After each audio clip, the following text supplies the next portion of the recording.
Last class मैंने आपको थोड़ा सा पढ़ाया था, उन बातों को जरा एक बार रिपीट कर देता हूँ। Oxidising agent, reducing agent, oxidation number, ये सब कैसे निकालते हैं, क्या करते हैं, इनके बारे में थोड़ा पढ़ा था। फिर हमने बात किया था, एक वर्ड था एन फैक्टर, बैलेंसिंग में एक वर्ड था एन फैक्टर।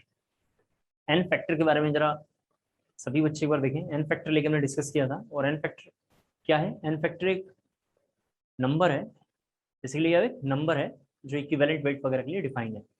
और फिजिकल की पूरी केमिस्ट्री, जो फिजिकल केमिस्ट्री अभी हमने टॉपिक स्टार्ट किया है, मतलब ये चैप्टर मोल कंसेप्ट 2 कह लो, आयनिक कर लो, इलेक्ट्रो कर लो, काइनेटिक्स कर लो, जितने भी चैप्टर हैं उसमें अब ये एन फैक्टर बार बार आएगा। अगर एन फैक्टर खराब हो गया तो चला जाएगा। तो लास्ट क्लास में मैंने एन फैक्टर के बारे में आपको बताया था कि इक्विवेलेंट वेट कैसे निकालते हैं, एटॉमिक वेट या मॉलिक्यूलर वेट या ionic weight divided by N factor. Clear हो गया? ये लास्ट लाइन हमने किया था, देखेंगे उसी में थोड़ा सा। सिंस सिंस एटॉमिक वेट, इसमें लिखना थोड़ा सा लास्ट लाइन जैसे हम लिख रहे थे उसमें थोड़ा शायद लाइट वगैरह चली गई थी, तो लिखेंगे since atomic weight comma molecular weight comma ionic weight, atomic weight, molecular weight, ionic weight is the weight of is the weight of is the weight of 1 mole of substance is the weight of 1 mole of substance is the weight of 1 mole of substance. Hence n factor is always is always calculated for 1 mole of the substance, for 1 mole of the substance, for 1 mole of the substance, for 1 mole of the substance। लिख दिया आप लोगों ने? हो गया? Yes sir. Yes. देखिए यहाँ क्या कहना चाह रहा हूँ। किसी बच्चे ने मेरे से पूछा इक्विवेलेंट वेट ऑफ हाइड्रोजन कितना होगा। यहाँ सभी लोग देखें, इक्विवेलेंट वेट ऑफ हाइड्रोजन कितना होगा, इसका molecular weight divided by N factor, ऐसा लिखते हैं तो ये आ जाता है 1। ठीक है, ऐसा आ गया। मान लिया इक्विवेलेंट ऑफ क्लोरीन कितना होगा, 35.5 बाई 1, ये लिखेंगे 35.5। और कहाँ से आता है, धीरे धीरे हम थोड़ा और क्लियर होगा, अभी बस लिखा हुआ। इसके बाद पिछले क्लास में हमने ऑक्सीजन के बारे में जरा बात किया था, तो ऑक्सीजन भी ले लेते हैं। कितना होता है मास, 16, तो 16 बाई 1, ये जरा लिखेंगे जल्दी से, जरा ये लिखना है आपको। तो कितना होगा ऑक्सीजन का मास यहाँ पे, 16 ग्राम। जरा यहाँ देख लें, यहाँ कितना होगा 16 ग्राम, यहाँ 35.5 ग्राम, यहाँ कितना होगा 1 ग्राम। ये इक्विवेलेंट वेट है, ये इक्विवेलेंट वेट है। तो क्वेश्चन में क्या पूछा है यहाँ पे,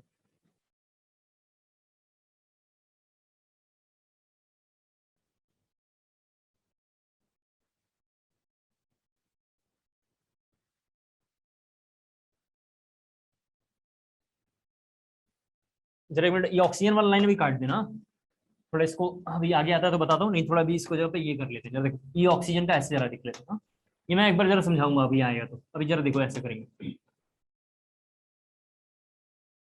8 ग्राम लिखना, 8 ग्राम लिखना डायरेक्ट। 8 ग्राम कहाँ से सर आपने लिखा है, मैं एक बार जरा बोलता हूँ। ऑक्सीजन के लिए 8 ग्राम लिख लेना, मैं वो लाइन अभी आएगा तो बताऊंगा। ये 3 वैल्यू पिछले क्लास में लिखा है कि हाइड्रोजन के लिए 1 लेना है, क्लोरीन के लिए 35.5 लेना है, ऑक्सीजन के लिए 8 लेना है।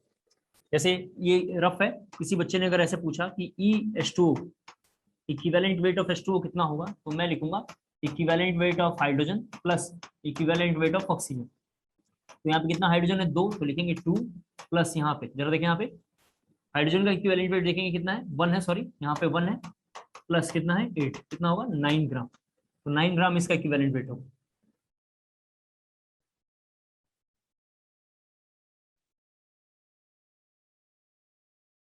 ये लिखना, ये 9 ग्राम कहाँ से आया मैं जरा आपको बताऊंगा, अभी तो फिलहाल कॉपी करना है। जैसे इक्विवेलेंट वेट ऑफ HCl जैसे किसी ने लिखा है, जरा सा देखो एक बार, तो कैसे निकालेंगे, equivalent weight of hydrogen plus equivalent weight of Cl, ये कितना होगा 1, और ये कितना है 35.5, कितना होगा 36.5। एक बार पूरी बात यहाँ एक लाइन में जरा सा देखो एक बार सभी बच्चे। एक टॉपिक है मॉलिक्यूलर वेट और एक टॉपिक है इक्विवेलेंट वेट। मॉलिक्यूलर वेट में और इक्विवेलेंट वेट में डिफरेंस क्या, जरा सा देखिए आप। ये मोल कंसेप्ट 1 का टॉपिक है, ये मोल कंसेप्ट 2 का टॉपिक। देखिए आप जरा सा डिफरेंस यहाँ जरा सा देखो, सर आप क्या कर रहे हो? क्या? सर क्या करवा रहे हो? कितने दिन बाद आप आई हैं? कितने दिन बाद आप आई हैं? सर लास्ट क्लास नहीं ली थी। तो पता नहीं क्या करा रहा हूँ, मुझे आइडिया नहीं है। लास्ट क्लास में जो बच्चे आए थे उनको समझ में आ रही है बात? Yes sir. Yes sir. यहाँ देखिए, आते रहेंगे। सर आप लोगों के घर के नौकर थोड़ी ना है जो आपके दरवाजे पे जाके पढ़ाएंगे। 11th में इतना बढ़िया पढ़ना चाहिए। मैं अगर आपके जगह पर इतना अच्छा पढ़ता कि सिलेक्शन हो जाए। मुझे खुद बहुत टेंशन थी, आपको बताऊं। जब लास्ट टाइम जब मैंने पढ़ाना शुरू किया तो मैंने इसमें कुछ ही बच्चे अच्छे ऐसे हैं जो बहुत अच्छा पढ़ते हैं, बाकी का तो हालत ठीक नहीं है। फिर भी मैंने कुछ नहीं बोला, एकदम जीरो से पढ़ाने की स्टार्ट किया। मुझे लगा और डीप में पढ़ाना चाहिए, और डीप में पढ़ाना चाहिए। हमने कोशिश वैसे ही करी। आपकी जिम्मे भी काम होना चाहिए, रिस्पॉन्सिबिलिटी से काम लें। आप समझ नहीं रहे, 2 साल 11th 12th के बारे में बात अच्छे से सुन लो तुम लोग। आज बहुत इंपॉर्टेंट पॉइंट बोल रहा हूँ, फिर मैं पढ़ाऊंगा। क्लास 11th और 12th अगर आपका हिल गया, आपकी जिंदगी नर्क हो जाएगी। आपकी बात समझ लें जितनी जल्दी आप समझना चाहते हैं। आपका जेई में या मेडिकल में अगर अच्छा रैंक नहीं आता है, सिलेक्शन नहीं होगा। और मान लेते हैं सिलेक्शन ही नहीं हुआ तो रैंक का तो भूल ही जाओ। और एडमिशन नहीं हुआ तो कहीं ना कहीं से आप कुछ और डिग्री लेंगे, बाकी सब रद्दी है। आपके घर में कोई एमए एमएससी करके बैठा हुआ पता कर लीजिएगा, और कोई बंदा बीटेक और एमबीबीएस वगैरह करके बैठा तो उनकी सैलरी दोनों कंपेयर कर लीजिएगा। मार्केट में जॉब नहीं है। आप मेरे से बहुत छोटे हैं, मेरा ये सजेशन है आपके लिए। हम लोगों में से कोई भी, हम लोगों में से मतलब आप में से या मेरे में से कोई ऐसा बंदा नहीं है जो किसी बड़े खानदान या बड़ी फैमिली में से बिलोंग करता है कि करोड़ों रुपए उड़ा भी दे तो उसके माँ बाप को दुख ना हो। हम सब मिडिल क्लास वाले हैं। कोई बहुत ही छोटा मिडिल क्लास का है, कोई थोड़ा ठीक ठाक मिडिल क्लास का है, बस ऐसा ही है। बस लोअर है, कोई अपर है। तो हम लोगों को ऐसा करना चाहिए कि एग्जामिनेशन पहले दिन मैंने बताया कि एग्जामिनेशन के लिए इतना पढ़ लें कि क्वालिफाई कर ले जाएं, और वहां कॉलेज में चले जाएं। वहां आपके नए दोस्त बनेंगे, नया लाइफ शुरू होगा, और हर चीज बदल जाएगा आपके जीवन में। आप देखना कॉलेज में जाने के बाद सब कुछ बदल जाता है, और एकदम इतना रोमांचक यात्रा 4 साल 5 साल जो आप कॉलेज में गुजारेंगे वो रहेगा, वही लाइफ टाइम याद रहेगा। वहीं अच्छे दोस्त बनेंगे, वही पूरी जिंदगी याद रहेंगे, और उसी की पढ़ाई पे आपकी सैलरी भी डिसाइड होगा। ये +1 +2 आपके जीवन का बैकबोन है। आपने कभी नाम सुना होगा इंटरमीडिएट, इसका नाम है इंटरमीडिएट। जब हम आगे ऑर्गेनिक केमिस्ट्री में पढ़ेंगे तो इंटरमीडिएट का मतलब होता है stable the intermediate faster the reaction. जिस सब्सटेंस का जितना ज्यादा इंटरमीडिएट स्टेबल होगा उसका रिएक्शन उतना फास्ट होता है। जिसका +1 +2 बहुत अच्छा होगा उसी का वो अच्छा होगा। तो मेरा आपसे रिक्वेस्ट है कि जब भी आप क्लासेस करें, छूट जाता है, एग्री करता हूँ, तबीयत खराब रही, नहीं आए, कोई काम में फंस गए, आपके जो भी ऐसे है मैटर, आप उनको खुद सॉर्ट आउट करिए। और एक्स्ट्रा क्लासेस जूम ऐप आपके पास है, घर पे देख लें। बढ़िया से नहीं देखेंगे, हालात आपके बहुत खराब होंगे। अभी तो हमने इतना किया, इस पे हर टॉपिक पे 15-20 क्वेश्चन आपको खुद करना चाहिए, ताकि आपके सिलेक्शन के चांसेस बढ़ जाए। 15-20 तो छोड़ो, नोट्स ही रिवाइज करके नहीं आते आप। ठीक है, तो आप थोड़ा इनको करिए, मेरा हाथ जोड़ के रिक्वेस्ट है। और फाइनली आपको अगर ऐसा लग रहा होगा कि मैंने कैसे पढ़ाया है, नहीं पढ़ाया है, मैंने नोट शेयर किए हैं, आप लोग उनको डाउनलोड कर लीजिएगा। अब किसी भी साल एग्जाम होता होगा, स्टाम्प पेपर पर लिख के दे दूंगा, आप आ जाना कभी। कल दूसरा सेंटर पर रहता हूँ, आप आ जाएंगे, लिख के दे दूंगा, यही क्वेश्चन आएगा, वहीं से आएगा, कुछ भी कर लो। 13-14 साल, 13वां साल 14वां साल हो रहा है पढ़ाते हुए, मुझे एकदम आइडिया आ गया कहाँ से क्वेश्चन आते हैं। तो आप, मेरा ये सजेशन है, मेरे से बहुत छोटे हैं, इतना अच्छे से पढ़िए, एग्जाम क्वालिफाई है। और उसके में कुछ ना समझ में आता हो, 2 बार 10 बार 20 बार 500 बार मेरे से पूछेंगे, मैं रिटेट नहीं होऊंगा, बता दूंगा। अभी जैसे मैंने इन्होंने बोला तो मैंने ऐसे क्यों जवाब दिया, इन्होंने बोला कि सर क्या करवा रहे हो। अब ये तो कोई जवाब ही नहीं हुआ, क्योंकि मैं समझ गया था, पिछले क्लास में नहीं थी। अगर ये रहती तो समझ जाती एन फैक्टर का क्या रूल है। मैं फिर भी एक बार समझाने के लिए यहाँ 2 वर्ड समझा रहा था कि बच्चा कंफ्यूज ना करे कि मॉलिकुलर वेट और इक्विवेलेंट में डिफरेंस क्या है, इसे मैंने यहाँ बोला था। अब यहाँ पे आ जाइए सभी लोग। मॉलिकुलर वेट मोल कंसेप्ट 2 में अप्लाई करते हैं, इक्विवेलेंट वेट मोल कंसेप्ट 2 में अप्लाई करते हैं, पहली बात। दूसरी बात, मॉलिकुलर वेट में क्या होता है, मॉलिक्यूल का वेट, जो भी मॉलिक्यूल का वेट है वही क्या है, मॉलिकुलर वेट है। फॉर एग्जांपल H2O, जरा सभी बच्चे देखें, हाइड्रोजन का 2 मास होता है तो जानते हैं, एक हाइड्रोजन का मास है और 2 हाइड्रोजन तुमने लिखा। ऑक्सीजन का मास जरा पता है सबको कितना होता है, 16। तो ये 18 ग्राम जो मास निकला है, इसका नाम है मॉलिकुलर वेट, या इसी का नाम है, ठीक है, मॉलिक्यूल का वेट या मॉलिकुलर वेट या मोलर मास, इसी का नाम, एक ही बात है। इक्विवेलेंट वेट में सभी बच्चों को पता है, इक्विवेलेंट वेट में सभी बच्चों को पता है कि सबसे पहले हमें क्या करना पड़ेगा इक्विवेलेंट वेट निकालने के लिए, किसी भी कंपाउंड का एटॉमिक वेट या मॉलिक्यूलर वेट या आयनिक वेट पहले निकालना है। यानी ये वाला जो मॉलिक्यूल का वेट आ रहा है इसको उधर ले जाके वहां रखना है, और फिर क्या करना है, एन फैक्टर से डिसाइड करना है। यानी एन फैक्टर से डिवाइड करेंगे तो ये जो वेट आएगा इसका नाम है इक्विवेलेंट वेट। ये क्या है, इक्विवेलेंट वेट है। हम ये टॉपिक पूरा डिटेल में आज की क्लास में थोड़ा करेंगे, काफी इंपॉर्टेंट है, जिसको थोड़ा हमें ध्यान से देखना है। एनसीईआरटी में इक्विवेलेंट वेट नाम का कोई कंसेप्ट पूरा डिटेल में नहीं है, एन फैक्टर नाम का भी कोई टॉपिक हमारे कोर्स में नहीं है, लेकिन इसको हम करेंगे ताकि बैलेंसिंग हमारा इजी हो जाए। इसके साथ साथ पूरी फिजिकल केमिस्ट्री में हम कंफर्ट फील करें और अच्छा स्कोर करें। दोनों में डिफरेंस मोल कंसेप्ट 1 मोल कंसेप्ट 2 में अप्लाई होगा। मोलर मास होगा किसी भी कंपाउंड का, यानी जो मोल आ रहा है उसके मोल का मास लेंगे, या मॉलिक्यूल का मास जो होगा उसको मोलर मास बोलेंगे। उसी मोलर मास को या एटॉमिक मास को या आयनिक मास को डिवाइड एन फैक्टर से करेंगे तो उसका नाम होगा इक्विवेलेंट वेट। एटॉमिक मास किसको बोलते हैं सर? या एटॉमिक वेट किसे बोलते हैं? एटम का वेट, ये मॉलिक्यूल का वेट, और यहाँ लिखा हुआ आयंस का वेट। उम्मीद करता हूँ क्लियर हो पाया होगा। अब जरा हमें जल्दी से लिखना है n factor of a substance, n factor of the substance depends upon n factor of the substance depends upon the nature depends upon the nature depends upon the nature of the substance which it is showing SHOWING, which it is showing in the given problem and reaction, in the given reaction or problem, जो भी लिखा in the given reaction or problem,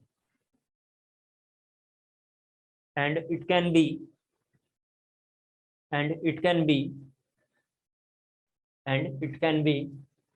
जरा यहाँ बच्चे देखेंगे एक बार, काफी important है। मैंने आपको समझाया ना, ये एन ऐसे नहीं लिखना है, जरा एक बार सुन लें आप। इस एन का मतलब मोल है, आप पढ़ के आए हैं, लेकिन बीच बीच में जब भी कहीं मोल वोल का कंसेप्ट आएगा मैं एक बार दोबारा पढ़ा दूंगा, चिंता ना करें। आपको जिससे कंफर्ट फील हो सिलेक्शन के लिए वो काम कर लीजिए। अभी थोड़ा यहाँ दिखना है, हमें ये एन ऐसे लेके चलना है, जरा यहाँ थोड़ा दिखना ध्यान से, ये एन ऐसे बनाना है। हमें एन फैक्टर किसके लिए पढ़ते हैं, जरा उसके बारे में सुन लें आप। हम पूरा एन फैक्टर पढ़ेंगे ए के लिए, फिर पढ़ेंगे बी के लिए, फिर सी के लिए, फिर एन के लिए, फिर वी के लिए, और लास्ट में रेडॉक्स के लिए पढ़ेंगे। लास्ट में हम रेडॉक्स के लिए पढ़ेंगे। तो जरा ये लिखना है आपको, जरा सा एन फैक्टर किसके लिए पढ़ना है? A B C N V redox, A B C N V redox. एक एक करके देखेंगे ये सब क्या है। आज कोशिश करेंगे काफी आगे हम लोग पहुंच जाएं ताकि हमें दिक्कत ना हो बैलेंस करने में और हम कंफर्ट फील करें। जरा सभी बच्चे बोर्ड पे एक बार देखें थोड़ा। एन फैक्टर एक नंबर है। एन फैक्टर क्या है जरा सुनिए आप, एक नंबर है जो हर किसी के लिए अलग अलग डिफाइन है, हर किसी के लिए अलग अलग डिफाइन है। तो जैसे ए वर्ड के लिए अगर हम इंट्रोड्यूस करें तो यहाँ जरा देखना, ए का मतलब केमिस्ट्री में एसिडिटी, ए का मतलब है एसिडिटी। आज से ए का मतलब आपको ध्यान रखना है, ए का मतलब एसिडिटी है। ए कहाँ से आया आप समझ गए होंगे, एक नाम है। ए का एन फैक्टर निकालेंगे कैसे अभी हम देखेंगे, लेकिन ए का मतलब क्या, पूरा फुल फॉर्म एसिडिटी। इसी तरह बी का मतलब क्या है, अभी हम यहाँ पढ़ेंगे, अभी लिखना नहीं है, पढ़ेंगे तो मैं थोड़ा क्लियर होगा। यहाँ हमने क्यों नहीं लिखा वो भी रीजन आपको बताऊंगा, अभी बस ऐसे लिखना है। बी का मतलब बेसिसिटी, सी का मतलब चार्ज है, लिखना नहीं है आपको। एन का मतलब नंबर ऑफ इलेक्ट्रॉन है, वी का मतलब वैलेंस इलेक्ट्रॉन है, और आर का मतलब रेडॉक्स रिएक्शन है। मैं आएगा तो देखो। तो हमारा अभी ए का मतलब एसिडिटी है, इसमें थोड़ा हमें 2-3 लाइन लिखना है। पहला पॉइंट लिखेंगे आप, it is define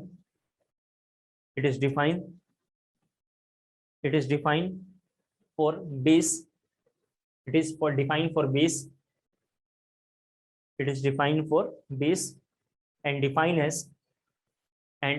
as number of moles of OH, number of moles of OH negative ion, OH ऐसे लिखते हैं, OH negative ion given by 1 mole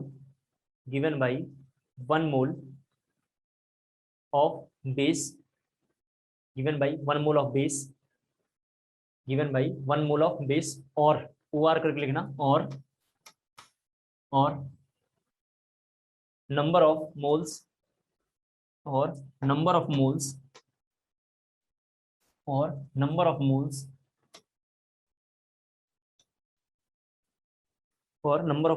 of H plus ion, take up by 1 mole of base, take up by 1 mole of base, take up by 1 mole of base, take up by 1 mole of base। सभी बच्चे जरा देखिए क्या है ये। यहाँ जरा एक एग्जांपल पहले समझ लो, फिर मैं 3-4 एग्जांपल समझाऊंगा। एक कंटेनर में यहाँ वाटर रखा हुआ है, जरा देखें आप, इसके अंदर एक हमने बेस डाला, क्या डाला, एक बेस ले लिया, चलो आपका फेवरेट NaOH, ठीक है, NaOH डालेंगे। जैसे इस कंटेनर में NaOH आएगा, एक OH को बाहर निकाल देगा, NaOH क्या करेगा, एक OH को बाहर निकाल देगा। तो जरा यहाँ पे देखिए, चूंकि NaOH यहाँ से एक OH को बाहर निकाल रहा है, यहाँ से एक OH को बाहर निकाल रहा है, तो इसका N फैक्टर 1 होगा। N फैक्टर कैसे पता चला सर आपको, N होगा 1 होगा, इसका वैल्यू कैसे पता चला, जितने OH वहां से बाहर होंगे वही उसका N फैक्टर है। कितना OH बाहर निकल सकता है, एक। फॉर एग्जाम्पल जरा देखें, दूसरा देखते हैं, थोड़ा क्लियर हो जाएगा। CaOH का ट्वाइस, ध्यान से देखना आप, इसका N फैक्टर कितना होगा, 2 होगा। N ऐसे ही बनाना है, बार बार रिपीट कर रहा हूँ, कंफ्यूजन ना हो। कितना N फैक्टर होगा, 2, तो 2H बाहर निकल जाएगा। इसी तरीके से जरा देखो, सभी बच्चे देख सकते हैं यहाँ पे Mg लिखा हुआ है, MgOH का ट्वाइस, तो इसका N फैक्टर कितना होगा, 2 होगा। इसी तरीके से AlOH का थ्राइस लिखा हुआ है, जब ये वाटर में जाएगा कितना N फैक्टर होगा इसका, 3 होगा। 3 OH यहाँ से बाहर निकल जाए, आप जानते हैं अच्छे से। दो बातें फिर से बोल रहा हूँ, इक्विवेलेंट वेट कंसेप्ट हमारे एनसीईआरटी में नहीं है, आप ढूंढ के देख लेना, थक जाएंगे आप। N फैक्टर नहीं है, ढूंढ के देखना, थक जाएंगे आप। अगेन आपको बता रहा हूँ, मेरा सजेशन एक बार अच्छे से पढ़ लेंगे, इससे सारे क्वेश्चन आसान हो जाएगा और पूरी फिजिकल केमिस्ट्री में बार बार आएगा, तो आपको कोई दिक्कत नहीं आएगी, 100% अच्छा रिजल्ट आएगा, सिलेक्शन और चांसेस बढ़ जाएंगे। कितना आसान काम कर रहा है। हमने लिखा AlOH का थ्राइस, N फैक्टर कितना, 3, इन दोनों का 2, इसका 1, कैसे पता चला N फैक्टर 1 आएगा, तो इसमें से एक OH, इसमें से 2 OH, इसमें से 3 OH बाहर निकला। उम्मीद करता हूँ क्लियर हो गया होगा। सभी बच्चे जरा इस एग्जाम्पल में बताना है, इसमें बताना है कि कितने OH यहाँ से बाहर निकलेंगे। 1। सर 1। इसका भी N फैक्टर कितना होगा, जरा नोट कर लेंगे आप, इसका N फैक्टर जरा नोट करेंगे, 1। N फैक्टर क्या जरा हमने देखा। अब मैं, किसी बच्चे ने मेरे से ऐसे पूछा, मान लेते हैं किसी बच्चे ने ऐसे पूछा कि sir equivalent weight of NaOH कितना होगा, वो बताइए। मान लेते किसी बच्चे ने मेरे से पूछा, तो मैं क्या करूंगा, मॉलिक्यूलर वेट आपको याद है, जरा यहाँ देखें, इक्विवेलेंट वेट इक्वल टू, सभी बच्चों को याद होगा, मॉलिक्यूलर वेट, यहाँ ध्यान से देखना है, डिवाइडेड बाई, इसको थोड़ा ऐसे लिख देता हूँ, एटॉमिक वेट, यहाँ ध्यान से देखो, एटॉमिक वेट, मॉलिक्यूलर वेट या आयनिक वेट, तीनों में से कोई एक लेना है, डिवाइडेड क्या करना है, N फैक्टर, ये हमने लिख रखा है। तो मैं यहाँ पे किसका इक्विवेलेंट वेट निकाल रहा हूँ, बेस का। किसका निकाल रहा हूँ, बेस का। सर आपने यहाँ एसिड लिखा है, यहाँ बेस लिख रहे हैं, बेस वर्ड के लिए एसिडिटी डिफाइंड है, एसिडिटी वर्ड है जो बेस के लिए डिफाइंड होता है, तुमने ई बेस लिखा। ऊपर में क्या लिखेंगे, ये सब मॉलिक्यूल है, दिख रहा है ना, ये सब मॉलिक्यूल है, ये आयंस बनाएंगे, इनका वेट लेंगे। तो ऊपर यहाँ पे जरा देखो, मैं लिख देता हूँ वेट ऑफ बेस, क्या लिखा हुआ है, ये वेट ऑफ बेस लेना है, और नीचे क्या करेंगे, N फैक्टर। यही फॉर्मूला है जो ऊपर में चल रहा है, बस हमने थोड़ा नाम बदल दिया। ये फॉर्मूला दोनों क्या है, सेम है, बस नाम बदल गया, तो हमने ऐसा लिख दिया। तो मुझे किसी बच्चे ने पूछा कि equivalent weight of sodium NaOH का बताइए, सोडियम हाइड्रोक्साइड का, तो इसका मोलर मास कितना होता है, 40। इसका मोलर मास 40 होता है, इसका 23 सोडियम का, जरा एक बार देखें, 23 सोडियम का, हाइड्रोजन का 1 कितना हुआ, 24, और उसमें ऑक्सीजन का 16 मास है, तो जोड़ देंगे कितना है, 40। अब 40 डिवाइडेड 1 कर देंगे, तो ये इसका क्या होगा, आप समझ गए होंगे, इक्विवेलेंट वेट होगा। उम्मीद करता हूँ क्लियर हो गया होगा। इसको जरा कॉपी कर लीजिए, आप में से कोई बच्चा AlOH का थ्राइस का मुझे इक्विवेलेंट वेट जल्दी से बताएगा। AlOH थ्राइस का इक्विवेलेंट वेट जल्दी से जरा बताना है आपको।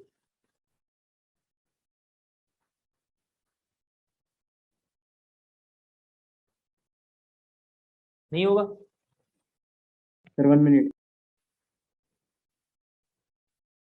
क्या करना है, सबका मास निकाल लेना है, किसका, AlOH थ्राइस का मास निकाल लेंगे। 26 23।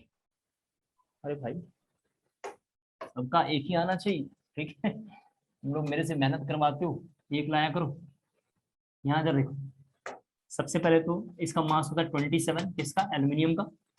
ये 16 इंटू 3 करूंगा, प्लस यहाँ पे 3 करूंगा, तो ये हो गया, देखिए जरा 30 और प्लस 48, 78/3 हुआ इसका आंसर। पर ये सब कैसे आ गए, यहाँ देखिए, एल्यूमिनियम का मास होता है 27, प्लस यहाँ जरा देखें 16 ऑक्सीजन का, यहाँ पे देखो 16 इंटू 3 करना पड़ेगा, आप जानते हैं, और हाइड्रोजन को भी 3 करना पड़ेगा, तो ये कितना आ गया टोटल, 78, और 78/3 इसका मोलर मास वगैरह आएगा। मुझे कंक्लूजन सब में ये दिखाई दे रहा है कि किसी भी कंपाउंड का, जैसे आपने मेरे से पूछा ई कैल्शियम हाइड्रोक्साइड का कितना होगा सर बताइए, तो मुझे दिखाई दिया कि इसका मोलर मास निकालना है और 2 से डिवाइड करना है। अगर आपने मेरे से पूछा EmgOH होल ट्वाइस का सर कितना होगा, तो मुझे दिखाई दिया मोलर मास निकालना है और 2 से डिवाइड करना है। अगर किसी ने इसके बारे में पूछा कितना होगा, तो मुझे दिखाई दिया इसका निकालने के लिए NH4OH कैसे निकालेंगे, तो इसका मोलर मास निकालेंगे, सभी बच्चों को पता है, और डिवाइडेड बाई 1 लिखेंगे। मोलर मास हम क्या कर रहे हैं, 1 पे डिवाइड कर रहे हैं। तो हमने पहला वर्ड देखा, एसिडिटी किसके लिए डिफाइन होता है, एसिडिटी क्या करता है, इसके बारे में जरा हमने बात किया। अब दूसरा वर्ड जरा सा आपको लिखना है बी, यहाँ जरा रफ करता हूँ, और जरा दूसरा वर्ड है बी, बी लिखा हुआ है, ठीक है, ऐसे लिखना है आपको। बी का मतलब होता है बेसिसिटी, बी का मतलब है बेसिसिटी। बेसिसिटी में लिखना है आपको थोड़ा जल्दी से, it is defined for acid, it is defined for acid, acid के लिए डिफाइन है, ये आपने कॉपी कर लिया होगा, ठीक है, लिखना है it is defined for acid and define as number of H plus ion, and define as number of H plus ion given up, number of H plus ion given up by 1 mole of acid, 1 mole of acid, or number of OH negative ion, or number of OH negative ion taken up by 1 mole of acid, by 1 mole of acid, by 1 mole of acid, by 1 mole of acid। सभी बच्चे जरा यहाँ देखें एक बार, acid क्या है, यहाँ जरा देखें, ये वाटर है तो जानते हैं, ये वाटर है। एसिड है जब इसके अंदर कोई सब्सटेंस को हमने डाला, एक सब्सटेंस हमने यहाँ लिया, सभी बच्चे एक बार पहले एसिड के बारे में देख लो, या थोड़ा 9th-10th में पढ़ के आते हैं, मान के चलना पड़ेगा, इतना अच्छा तो थोड़ा मोड़ा पढ़ के आएंगे। जैसे ही सब्सटेंस को डालेंगे, सब्सटेंस अगर से यहाँ से H+ फायर कर दे, बाहर निकाल दे, H+ बाहर निकाल दे, तो इसको एसिड बोलते हैं। इसे क्या बोलते हैं, एसिड बोलते हैं। इसी का बुक्स में नाम, H+ फायर करता होगा तो क्या नाम होगा, आरेनियस एसिड। आप जानते हैं क्या नाम है, Arrhenius acid. Arrhenius acid and acid all are the same concept. Arrhenius acid नाम, आरेनियस क्यों नाम पड़ा हम आगे की क्लास में देखेंगे, जिसका नाम आयनिक इक्विलिब्रियम है। यहाँ बस एसिड, एक एसिड जैसे सबका आपका फेवरेट HCl ले लेते हैं, HCl वाटर में जाएगा, कितना H बाहर निकालेगा, 1, तो इसका एन फैक्टर हम बोलेंगे 1। कितना एन फैक्टर है, 1। एक आपका फेवरेट अगेन ले लेते हैं H2SO4, कितना बाहर निकालेगा, 2, एन फैक्टर कितना होगा, 2 होगा। सभी बच्चे देखिए H3PO4 एक एसिड है, कितना एन फैक्टर होगा इसका, 3। जो जितना H+ बाहर निकालेगा उसका एन फैक्टर होगा, जो जितना बाहर निकालेगा वो क्या होगा, उसका एन फैक्टर होगा। उम्मीद करता हूँ वो क्लियर हो गया होगा। जैसे दो थोड़ा और देखो, HNO3 देखें जरा सभी बच्चे, इसका एन फैक्टर 1 होगा। यहाँ पे जरा देखो किसका इक्विवेलेंट वेट कैसे निकालेंगे, तो मैं यहाँ बोल सकता हूँ इक्विवेलेंट वेट ऑफ एसिड, जरा सभी बच्चे देखें, equal to molar mass by N factor, equal to molar mass, किसका मोलर मास, एसिड का, इसका मोलर मास एसिड का, तो molar mass of acid divided by N factor. तो मैं समझाना चाह रहा हूँ, इसका इक्विवेलेंट वेट EHCl अगर मेरे से कोई पूछेगा तो मैं लिखूंगा 36.5/1। कैसे आया, क्लोरीन का मास 35 पॉइंट होता है 5, और हाइड्रोजन का कितना होता है 1। जैसे H2SO4 किसी बच्चे ने मेरे से पूछा, तो इसका मोलर मास होता है 98, H2SO4 का मास कितना है 98 डिवाइडेड बाई 2। जैसे आप मेरे से इसका पूछोगे तो मुझे इसका भी पता है, लेकिन एक बार जरा से मैं आपको समझाना चाह रहा हूँ क्या कर रहे हैं हम, बार बार क्या कर रहे हैं, इन सभी में हम मोलर मास ले रहे हैं डिवाइडेड बाई एन फैक्टर। तो एन फैक्टर कितना है 3। यहाँ पे भी मोलर मास हम क्या ले रहे हैं, जिसका भी निकालना है उसका मोलर मास, सब्सटेंस का molar mass by N factor. N factor कितना है 1। उम्मीद करता हूँ क्लियर हो गया होगा। इसको जरा जल्दी से नोट कर लें। एक बहुत इंपॉर्टेंट कंसेप्ट जरा बताऊंगा, उसको ध्यान से देखना है।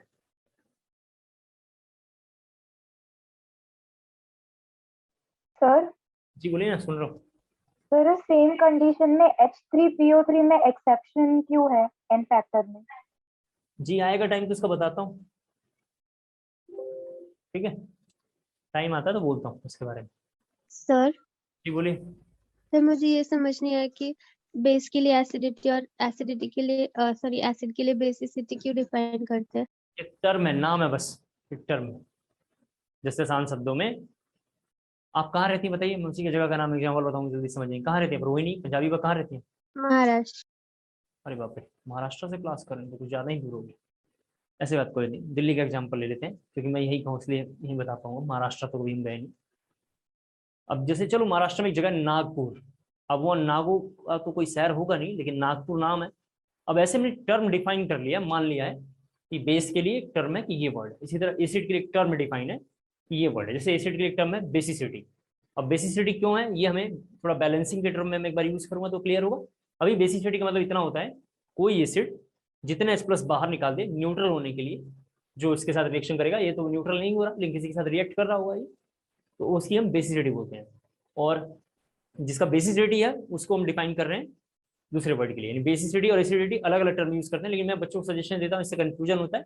मैं बच्चों को बोलता हूँ एन फैक्टर सीधा याद कर लो। आप देखिए मैंने यहाँ एन फैक्टर लिखा, मुझे कायदे से यहाँ पे लिखना चाहिए था acid molar mass of acid divided by N factor की जगह पे मुझे यहाँ पे लिखना चाहिए था, वहाँ एसिडिटी लिखा था, यहाँ पे मैं क्या लिखना चाहिए था, बेसिसिटी। लेकिन आपने ध्यान से देखा होगा इस समय मैंने हटा दिया, सीधा एन फैक्टर लिख दिया कि कंफ्यूजन ना हो, तो हमने एन फैक्टर लिख दिया। क्लियर हो गया आपको? Yes sir. और आसान शब्दों में मैंने ये देखा है दो बातें, इन सभी बातों का एक लाइन में सार। मैंने देखा है कि बेस में जितना OH बाहर निकल गया वही एन फैक्टर है। आप देखो ध्यान से, जो OH बाहर गया वही एन फैक्टर है, तो बेस का एन फैक्टर से याद हो गया। एसिड में एन फैक्टर हुआ है, जो इसमें से H प्लस बाहर निकल रहे हैं वही एन फैक्टर है। और इक्विवेलेंट वेट कैसे निकालते हैं, तो बगल में ये भी दो दो एग्जांपल चल रहे हैं, आपको क्लियर हो जाएगा। सबने कॉपी कर लिया? Yes sir. Yes sir. Yes sir. हाँ जी बोलिए ना, यहाँ देखिए हो गया। सर यस सर कह रहा था। Yes sir. देखिए एक बार जरा बोर्ड पे सभी बच्चे थोड़ा देखेंगे, काफी इंपॉर्टेंट है ये जो कंसेप्ट मैं यहाँ समझाऊंगा। आज से 11th में 3 बार 2-3 बार बताऊंगा, और 12th में भी अगर मैंने आपके बैच को फिजिकल इनऑर्गेनिक ऑर्गेनिक पढ़ाया तो चिंता ना करें, वहां भी कम से कम 3 बार बताऊंगा। ये 2 सालों में 6 बार हो जाएगा और आप एग्जामिनेशन में अच्छे से कर लेंगे। अभी फिलहाल यहाँ देखिए, ठीक है, ये क्यों हुआ। अब एक दिन में तो सारी बातें होंगी नहीं, लेकिन आज थोड़ा सा हम काम का पढ़ लेंगे। फिर एक दिन ऑक्सी एसिड आएगा, बॉन्डिंग मेरे को पढ़ाना चाहिए था लेकिन मैंने बॉन्डिंग आपके बैच में पढ़ाया नहीं, तो जब पढ़ाता तो मैं इसका रीजन थोड़ा और बताता, पीरियोडिक टेबल पढ़ाता तो एक बार और रीजन बताता। फिर क्लास 12 में 3 बार और करते, लेकिन एक बार आप देखते हैं जरा से। पहले एग्जाम्पल है H3PO4, सभी बच्चे जरा देखेंगे। H3PO4 का ये स्ट्रक्चर है, ठीक है, ये स्ट्रक्चर है। अब स्ट्रक्चर ऐसा क्यों है इसका भी जवाब मैं बोल दूंगा, लेकिन अभी थोड़ा आपको देखना है। इसी तरीके से एक बार लिखा हुआ है यहाँ पे H3PO3, यहाँ जरा देखें आप, ये इस तरीके से लिखा है, ये OH और हाइड्रोजन, एक कंपाउंड है नाम है H3PO2, ये लिखना है इस तरीके का OH। ये जल्दी से स्ट्रक्चर आपको थोड़ा तीनों ड्रॉ करना है, ये 3 स्ट्रक्चर जरा जल्दी से बार आप ड्रॉ कर लीजिए।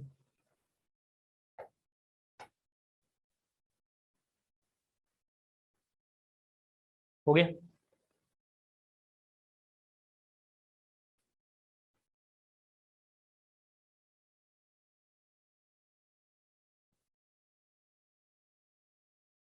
करते हैं, देखिए सर हो गया। एन फैक्टर हुआ है, जरा सुने आप, एन फैक्टर हुआ है जिसको एसिड को उठाया हमने वाटर में डाल दिया, अगर वहां से H प्लस डोनेट कर देगा, फायर कर देता है, वो हमारा एन फैक्टर है। इसमें कायदे से 3 करना चाहिए था, जरा सभी बच्चे देखें, इसमें भी 3 H है, ये बनना चाहिए था, और इसमें भी 3 है, लेकिन ये गलत है। बुक्स वाले बोलते हैं ये दोनों गलत हैं, और बुक्स वाले बोलते हैं कि इसका एन फैक्टर 2 होता है, जरा देखें, और बुक्स वाले बोलते हैं इसका एन फैक्टर 1 होता है। मैं बताऊंगा क्यों होता है, अभी पहले यहाँ देखो। बुक्स वाले के हिसाब से ये 3 H बाहर निकाल रहा है, ये भी 3 निकालना चाहिए था, ये भी 3 निकालना चाहिए था, एन फैक्टर तीनों का 3 आना चाहिए था, लेकिन एनसीईआरटी में किसी अच्छे ऑथर की बुक्स में लिखा हुआ ये 3 होगा, ये 2 होगा और ये 1 होगा। इसका रीजन जरा देखें क्या है। एक वर्ड है सेंट्रल एटम, जरा प्लीज यहाँ देखिए, ये सेंट्रल एटम है। सेंट्रल एटम के बारे में जरा एक बार समझा देता हूँ, कायदे से ये बॉन्डिंग में आपके टीचर ने पढ़ाया होगा, लेकिन जरा यहाँ पर बताता हूँ। इसका नाम है सेंट्रल एटम। सेंट्रल एटम की खासियत जरा से देखो क्या होता है, 4-5 खासियत है सेंट्रल एटम के बारे में। सेंट्रल मतलब जो बीच में रहता है, इसकी 5 खासियत होनी चाहिए। इनमें से कौन सा बीच में होगा, मैंने फास्फोरस लगाया, कोई बच्चा ऐसे पूछ सकता था सर मैंने ऑक्सीजन लगा लिया तो क्या कर लेंगे आप, कुछ नहीं करेंगे। तो इसके रीजन है फास्फोरस क्यों लगाया, सब पहले 4-5 रीजन। पहला रीजन है इन सब में लार्जेस्ट साइज होना चाहिए, सबसे ज्यादा साइज फास्फोरस का है। क्यों, ऑक्सीजन के पास 2 सेल होता है, फास्फोरस के पास 3 सेल होता है, 285 होता है, जानते हैं। फास्फोरस की लेस इलेक्ट्रोनेगेटिव है as compare to oxygen. Phosphorus जो है लेस इलेक्ट्रोनेगेटिव है as compare to oxygen. Electronegativity कम होनी चाहिए, साइज ज्यादा बड़ा होना चाहिए, नंबर ऑफ सेल ज्यादा होना चाहिए, मैक्सिमम बॉन्ड बनाना चाहिए। ऑक्सीजन की औकात जो है यहाँ पे केवल 2 बॉन्ड बनाने की है, लेकिन फॉस्फोरस की औकात कितने बॉन्ड की है? 5 बॉन्ड की है। 3 सिंगल बॉन्ड और 1 डबल बॉन्ड बनाया है। मैक्सिमम बॉन्ड बनाता हो, लार्जेस्ट साइज हो, लेस इलेक्ट्रोनेगेटिविटी हो, या इकलौता वारिस हो। आप देख सकते हैं इसमें इकलौता कौन है? फॉस्फोरस। ऐसा कोई फीचर दिखाई देगा तो हम बोलेंगे सेंट्रल एटम। एक बार ही अब जरा यहाँ देखें, जब भी किसी सेंट्रल एटम से, ध्यान से सुन लें, जब भी किसी, इसको ऑक्सीसिड बोलते हैं। ऑक्सीसिड क्या मेरे को बोलना था, लेकिन आपने पता नहीं पढ़ाई कि नहीं पढ़ाई, इसलिए हम थोड़ा दूसरे मेथड से करेंगे। जब भी किसी सेंट्रल एटम से अगर हाइड्रोजन डायरेक्ट लिंक होगा, वो वाटर में रिप्लेस नहीं होगा। दोबारा सुन लें आप, किसी भी सेंट्रल एटम से अगर हाइड्रोजन डायरेक्ट लिंक होगा तो वाटर में रिप्लेस नहीं हो पाएगा। तो सभी बच्चों को दिखाई दे रहा है ये वाटर में तीनों रिप्लेस होंगे, क्योंकि तीनों सेंट्रल एटम से डायरेक्ट लिंक नहीं है। इसमें केवल ये दोनों रिप्लेस होगा, और सभी बच्चे समझ पा रहे हैं ये रिप्लेस वाटर में नहीं होगा। ये रिप्लेस वाटर में नहीं होगा क्योंकि सेंट्रल एटम से डायरेक्ट लिंक है। क्योंकि इसमें से केवल 2 रिप्लेस हो रहे हैं, इसलिए इसमें एन फैक्टर कितना आया? 2 आया। फिर यहाँ देख सकते हैं ये दोनों रिप्लेस नहीं होंगे, सभी बच्चे समझ पा रहे हैं ये दोनों रिप्लेस नहीं होंगे, तो इसका एन फैक्टर कितना हुआ? 1 हुआ। तो आपके पास एन फैक्टर निकालने का पहला मेथड क्या है? इसका स्ट्रक्चर याद करिए। सुन लें आप जरा सा, 2 मेथड है। पहला मेथड है स्ट्रक्चर याद करिए, स्ट्रक्चर बनाइए, और स्ट्रक्चर बनाने के बाद जो हाइड्रोजन सेंट्रल एटम से डायरेक्ट लिंक होगा, उसको ब्रह्मा जी ने वरदान दिया, बेटा तुझे कोई बाहर नहीं निकाल सकता। इसका रीजन क्या है? ऑक्सी एसिड और हाइड्रा एसिड मुझे पढ़ाना चाहिए था, लेकिन वो दोनों टॉपिक पीरियोडिक टेबल और केमिकल बॉन्डिंग का है, तो वहां पे आपको पढ़ा दिया गया हुआ। बस यहाँ हम समझने की कोशिश करेंगे। दूसरा चॉइस क्या है? अगर आप इसको याद नहीं करना चाहते हैं, बनाना नहीं चाहते हैं, तो सबसे बेहतरीन रास्ता एक ये है, टोटल नंबर ऑफ ऑक्सीजन। जरा बोर्ड पे यहाँ पे देखें, total number of oxygen, total number of oxygen -1, total number of oxygen -1, इसका एन फैक्टर 3 था, जानते हैं। टोटल नंबर ऑफ ऑक्सीजन -1 करो, यहाँ पे 4 ऑक्सीजन है। यहाँ पे देखिए टोटल नंबर ऑफ ऑक्सीजन -1, तो कितना ऑक्सीजन है? 4, 4 -1 कितना हुआ? 3। यहाँ पे ऑक्सीजन कितना है? 3, 3 -1 कितना हुआ? 2, 2 -1 कितना हुआ? 1। तो एन फैक्टर की वैल्यू निकालने का एक दूसरा शॉर्टकट ये है, केवल और केवल इन तीनों के लिए, केवल और केवल इन तीनों के लिए। क्या इतनी बातें आपको समझ में आ गई? Yes sir. 3 किसी और में वैलिड नहीं होगा फिर? क्या? फिर किसी और के लिए वैलिड नहीं होगा ये? जी, और किसी के लिए वैलिड नहीं हुआ, ठीक है, यहीं के लिए वैलिड हुआ, ठीक है। सर इसका स्ट्रक्चर कैसे याद रखेंगे? पढ़ते पढ़ते आ जाएगा, चिंता मत करिए, ठीक है, पढ़ते पढ़ते आपको आ जाएगा। वैसे तो क्लास 11th और मैंने एक बैच में, अभी 11th की बैच में पढ़ाया है बॉन्डिंग, आपको बताऊं, कालूसराय सेंटर पे। इसके अलावा ड्रॉपर में भी मैंने पढ़ाया है। तो बॉन्डिंग को मैंने इतना डिटेल में ही पढ़ाया कि इसका क्या रीजन था ऐसा बनने का, या जैसे इसका नाम क्या होता है, सभी के शॉर्ट, जैसे इसका नाम होता है हाइपो, ठीक है, तो हाइपो नाम क्यों है? इसका नाम है अस है, इसका नाम इक है, ये सब मैंने वहाँ पढ़ाया है। लेकिन यहाँ पे अब हम बात नहीं कर सकते, क्योंकि ये चैप्टर में आगे बढ़ाना है। इस चैप्टर में ही सारी बातें करेंगे तो आगे ही नहीं बढ़ पाएगा। आगे और भी चैप्टर बचे हुए हैं, तो थोड़ा आगे बढ़ते भी रखना है।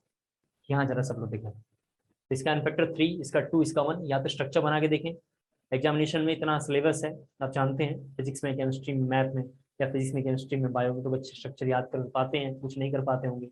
उनके लिए सबसे बेहतरीन मैटर है टोटल नंबर ऑफ ऑक्सीजन -1।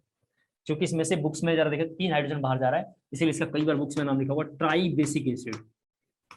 और मैं आपको यही समझाना चाह रहा था, एग्जामिनेशन में क्वेश्चन ऐसा आता है, in which of the following compound, जरा ध्यान सुनने, आपको लिखना नहीं है, ऐसा क्वेश्चन आएगा, in which of the following compound tetra basic acid. Tetra basic acid का मतलब हुआ इसमें से 4 हाइड्रोजन बाहर निकले होंगे।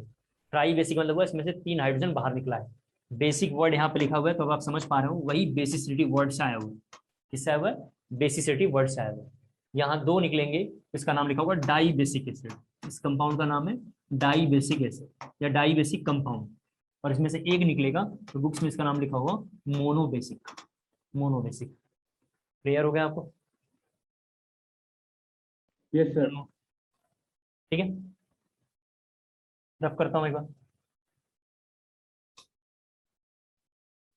सबने नोट कर लिया? एक बार जरा देखो इंपॉर्टेंट पॉइंट अगेन थोड़ा, एक इंपॉर्टेंट ये इन तीनों का था, ठीक है। फास्ट जेई का क्वेश्चन देखें और एक नीट का क्वेश्चन देखें, दोनों क्वेश्चन सेम है। उसने क्वेश्चन पूछा था, यहाँ बोर्ड पे जरा सब लोग देखें, इक्विवेलेंट वेट ऑफ H3PO4। ये फास्ट ईयर्स के क्वेश्चन है, जो दोनों क्वेश्चन सेम है, देख लो जरा जेई में और नीट में। मैं कैसे निकालूंगा इसका इक्विवेलेंट वेट, तो सभी बच्चे समझ पा रहे होंगे, इसका पूरा मोलर मास निकालूंगा। जैसे हाइड्रोजन का 3 मास होगा, फॉस्फोरस का 31 होता है, तो 3 + 31 कितना हुआ? 34। और इसमें ऑक्सीजन का 64 होगा, कितना होगा 64 होगा, उसमें ऐड कर देंगे तो उसका मोलर मास आ जाएगा। तो मैं यहाँ पे मोलर मास के लिए केवल m लिख लेता हूँ और डिवाइडेड बाई कितना लिखूंगा इसका 3 हमने क्यों लिखा है, इसका n फैक्टर है। इसी तरीके से अगर मेरे से कोई पूछता H3PO3 के बारे में बताइए, तो मैं क्या करता हूँ यहाँ पे m/2 लिखता, लेकिन ये वाला क्वेश्चन प्रीवियस में पूछा हुआ है, इसको जरा आप अच्छे से देख लेना। मैंने इसको शायद थोड़ा आपको समझा दिया। अभी तक हमने 2-3 बातें देखी हैं, जरा देखो। बेस वो है जो जाता है वाटर में और अपना OH डोनेट कर दे रहा है, बस इतना काम कर रहा है, वही इसका n फैक्टर। एसिड क्या कर रहा है, एसिड क्या कर रहा है, H+ डोनेट कर रहा है, वही इसका n फैक्टर है। मुझे एसिड में एक कंसेप्ट ये दिखाई दिया, जरा सभी बच्चे देखें, बहुत इंपॉर्टेंट है, फिर मुझे 2-3 लाइनें समझाना है। मुझे ये दिखाई दिया कि एसिड में, यहाँ कोई एसिड हम ले जा रहे हैं तो वाटर क्या कर रहा है, इसके H+ को बाहर निकालता है, इस एसिड में से H+ को बाहर निकाल देता है, आप तो जानते हैं, और एनायन बचा। चलो एग्जांपल देखो, HCl, इसमें से H+ आया और एनायन का मतलब Cl- आया, यही काम कर रहा है। वाटर क्या कर रहा है, H+ खींच के बाहर निकाल रहा है। जरा सुन लें आप बार बार, बहुत इंपॉर्टेंट है ये कंसेप्ट। वाटर H+ को खींच के बाहर निकाल रहा है, किसी भी एसिड में से वाटर H+ को बाहर निकाल रहा है। ये कौन है, ये कौन है, वाटर है। ये यहाँ पे कौन है, वाटर। प्रॉब्लम ये है, जरा देखना है थोड़ा, काफी इंपॉर्टेंट है, बहुत इंपॉर्टेंट। जरा प्लीज यहाँ देखेंगे सब लोग बोर्ड पे। एक कंपाउंड है जिसका नाम है BOH का थ्राइस, बहुत इंपॉर्टेंट, ठीक है। इस पे मैं लिखता हूँ याद रखें, जब बहुत ज्यादा इंपॉर्टेंट कुछ हो तो उस पर एकदम याद ही रखना चाहिए। BOH का थ्राइस, जरा यहाँ देखना क्या इंपॉर्टेंट है। जल्दीबाजी में बच्चों को लगेगा कि इसका फैक्टर 3 होगा, लेकिन गलत। 3 क्यों लगा सर, क्योंकि 3 OH यहाँ से बाहर निकल गए, ऐसा लगेगा। लेकिन आप जानते हैं ये जो कंपाउंड है इसका नाम है बोरिक एसिड। जरा प्लीज यहाँ देखना, इस कंपाउंड का नाम है बोरिक एसिड। देखने में बेस जैसा लग रहा है, लेकिन ये बेस नहीं है, एसिड है। दोबारा सुनना है आपको, इस कंपाउंड का नाम है बोरिक एसिड। देखने में बोरिक एसिड बेस जैसा लग रहा है, लेकिन बेस नहीं है, ये बोरिक एसिड। दूसरी इंपॉर्टेंट पॉइंट, ये उसी खानदान से बिलोंग करता है, जरा सुन लो आप, जिस खानदान से एल्यूमिनियम बिलोंग करता है। दोनों के माँ बाप, ये दोनों का जो फैमिली, इसका नाम है बोरॉन फैमिली। बोरॉन के नीचे एल्यूमिनियम है, लेकिन एल्यूमिनियम बेस बनाता है, ध्यान सुनना है, एल्यूमिनियम बेस बनाता है, लेकिन बोरॉन बेस नहीं बनाता है। क्यों, जरा सारी बातों को सुन रहे हैं आप, जो लगे काम का इंपॉर्टेंट है लिख लो, ठीक है। मैं जानता नहीं, बस समझा दूंगा, क्योंकि मैं मान के चलता हूँ आपको थोड़ा मोड़ा पढ़ाया गया होगा। इस सब 11th का टॉपिक है, पीरियोडिक टेबल केमिकल बॉन्डिंग का, जिसको हम थोड़ा रिकॉल कर रहे हैं। बोरॉन और एल्यूमिनियम एक ही खानदान के मेंबर हैं, जिसमें एल्यूमिनियम को ब्रह्मा जी ने वरदान दिया है, तो बेस बना सकता है, लेकिन बोरॉन का ऐसा वरदान नहीं है। रीजन ये है, ग्रुप 13 में, ग्रुप 13 के फैमिली मेंबर है ये लोग, रफ इधर, boron, aluminium, gallium and so on. तो ये इस पूरे एलिमेंट की सीरीज में ग्रुप 13 में सभी बच्चों को पता है, ध्यान सुनना है। ग्रुप 13 में वरदान ये है कि एल्यूमिनियम और गैलियम, ये एल्यूमिनियम और गैलियम जो यहाँ पे लिखा हुआ है, ये दोनों मेटल है। इनके अलावा जो है वो सब कैसे हैं, नॉन मेटल्स या मेटलॉइड्स हैं, ऐसा लिखा हुआ है। एल्यूमिनियम और गैलियम कैसा है, मेटल है। तो जो मेटल होता है वो हमेशा हमेशा क्या बनाता है, बेस बनाता है। जो नॉन मेटल होता है हमेशा क्या बनाता है, एसिड बनाता है। आपको याद होगा पीरियोडिक टेबल में आपके जो सर ने आपको ट्रेंड किया होगा, जो आपको पढ़ाया होगा, उन्होंने पीरियोडिक टेबल के लिए शॉर्टकट ऐसा लिखा होगा, जरा देखें, लीब्रा। जरा प्लीज यहाँ देखें, उन्होंने लीब्रा एक पढ़ाया होगा। लीब्रा का फुल फॉर्म क्या है, ये लेफ्ट पार्ट है, इसको लेफ्ट पढ़ते हैं। मैं यहाँ पे थोड़ा दूसरी कलर से इंडिकेट कर रहा हूँ, इसका नाम है लेफ्ट। और जरा देखें, ये जो पार्ट है, ये जो पूरा पार्ट है इस तरीके से, इसका नाम है राइट, मान लो इसका नाम है राइट। तो लेफ्ट इन बेसिक, आप देख सकते हैं लेफ्ट के जितने कंपाउंड यहाँ बनते हैं सभी बच्चों को पता है, बेस बनाता है। NaOH देखो बेस है, कैल्शियम हाइड्रोक्साइड आप देख सकते हैं बेस है। आप चलिए राइट में जाइए, राइट में हमेशा एसिड बनता है, HCl, H2SO4 देख लो आप, एसिड। तो left in basic, right in acidic लिखा हुआ है। क्या लिखा भाई, left in basic, right in acidic. Left में हमेशा एसिड बनेगा और राइट में, सॉरी, लेफ्ट में हमेशा क्या बनेगा, बेस बनेगा, और राइट में हमेशा क्या बनेगा, एसिड बनेगा। तो ये बात मैंने आपको समझाया। लगता ऐसा है बच्चों को इसका एन फैक्टर 3 होगा, लेकिन इसका एन फैक्टर कितना होने वाला है वो जरा हम देखेंगे। इस कंपाउंड का नाम बोरिक एसिड है। बोरिक एसिड का जो रियल स्ट्रक्चर है, जो बोरिक एसिड का रियल स्ट्रक्चर है वो ऐसा होता है, जरा यहाँ देखें। बोरिक एसिड को कई बार बुक्स में ऐसा लिखा हुआ H3BO3, लेकिन इसका ट्रू रिप्रेजेंटेशन ये, इसको रिप्रेजेंट करने का तरीका ये दोनों कंपाउंड सेम है। इसमें हाइड्रोजन की वैल्यू 3 है, ऑक्सीजन की वैल्यू 3 है और B लिखा हुआ है। H3BO3 एंड BOH का thrice all are the same. लिखना ऐसे है लेकिन पढ़ना ऐसे, ऐसे लिखा होगा ऐसे पढ़ेंगे। बोरिक एसिड के साथ ये प्रॉब्लम है, जरा ध्यान सुनना है। सभी एसिडों को वाटर क्या कर रहा है, H+ खींच के बाहर निकाल रहा है। जरा ध्यान सुनना है, सभी एसिड में से वाटर H+ खींच के बाहर निकाल रहा है, जो यहाँ दिखाई दे रहा है। लेकिन बोरिक एसिड के साथ ये प्रॉब्लम है कि जैसे ही बोरिक एसिड को किसी बच्चे ने वाटर में डाला, ध्यान से देखना है, तो वाटर का मतलब हो गया H2O, H2 का मतलब हो गया H प्लस और OH माइनस। तो बोरिक एसिड क्या करता है, इसके OH निगेटिव को खींच के बाहर निकाल देता है, इसके OH निगेटिव को क्या करता है, खींच के बाहर निकाल लेता है, और जैसे बाहर निकालेगा तो ये इस तरीके से हो जाएगा माइनस, और यहाँ पे क्या आएगा H प्लस, यहाँ पे क्या आएगा माइनस, और यहाँ पे क्या आएगा H प्लस। दोबारा पूरी बात एक लाइन में, सभी पहले तो एक लाइन मैंने बताया कि एल्यूमिनियम बेस बना सकता है क्योंकि मेटल है, बोरॉन बेस नहीं बना सकता है क्योंकि नॉन मेटल है। नॉन मेटल हमेशा एसिड बना सकते हैं क्योंकि राइट में होंगे, राइट वालों को वरदान है एसिड बनाने का। यहाँ सब भिखमंगे बैठे रहते हैं, नॉन मेटल बैठे रहते हैं, तो सबके पास इलेक्ट्रॉन चाहिए, होता नहीं है, जानते हैं क्यों नहीं होता, सब टाइम लॉस बातें हैं, करना नहीं चाहता हूँ।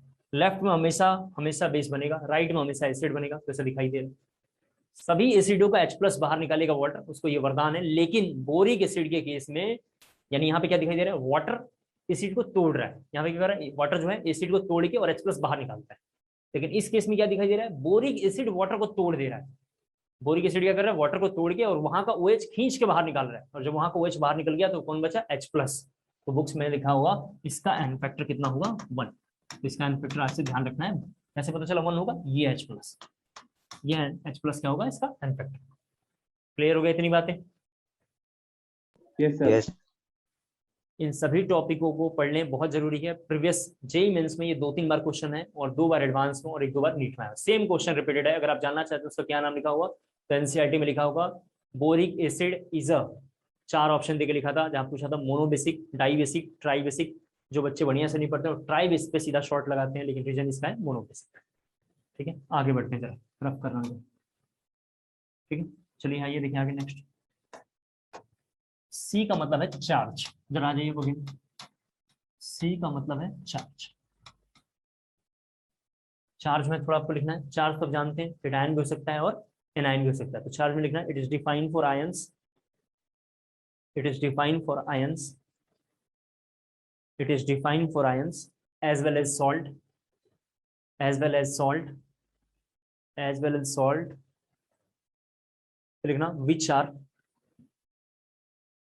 which are, अंडरलाइन करके लिखना है, which are neither undergoing oxidation or reduction, which are neither undergoing oxidation or reduction, which are neither undergoing oxidation or reduction। चलिए यहाँ देखिए केस 1 चार्ज में, केस 1 जरा देखते हैं, आयंस।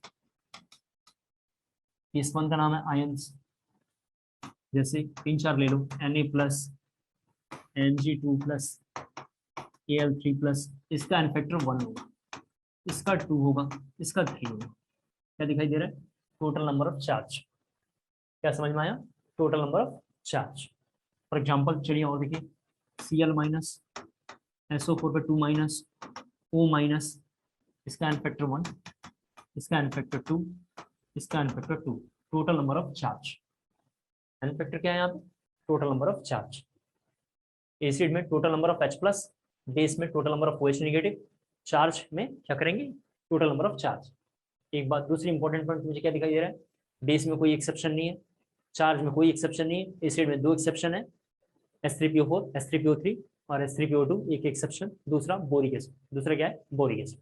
2 इंपॉर्टेंट कंटेंट है, थोड़ा हमें याद रखना पड़ेगा। मैं भी पढ़ता था तो शायद मैंने याद किया था, और मेरा सजेशन है आपको भी याद रखना चाहिए। तो हमने केस 1 देखा, जो चार्ज के बारे में हम लिखा है।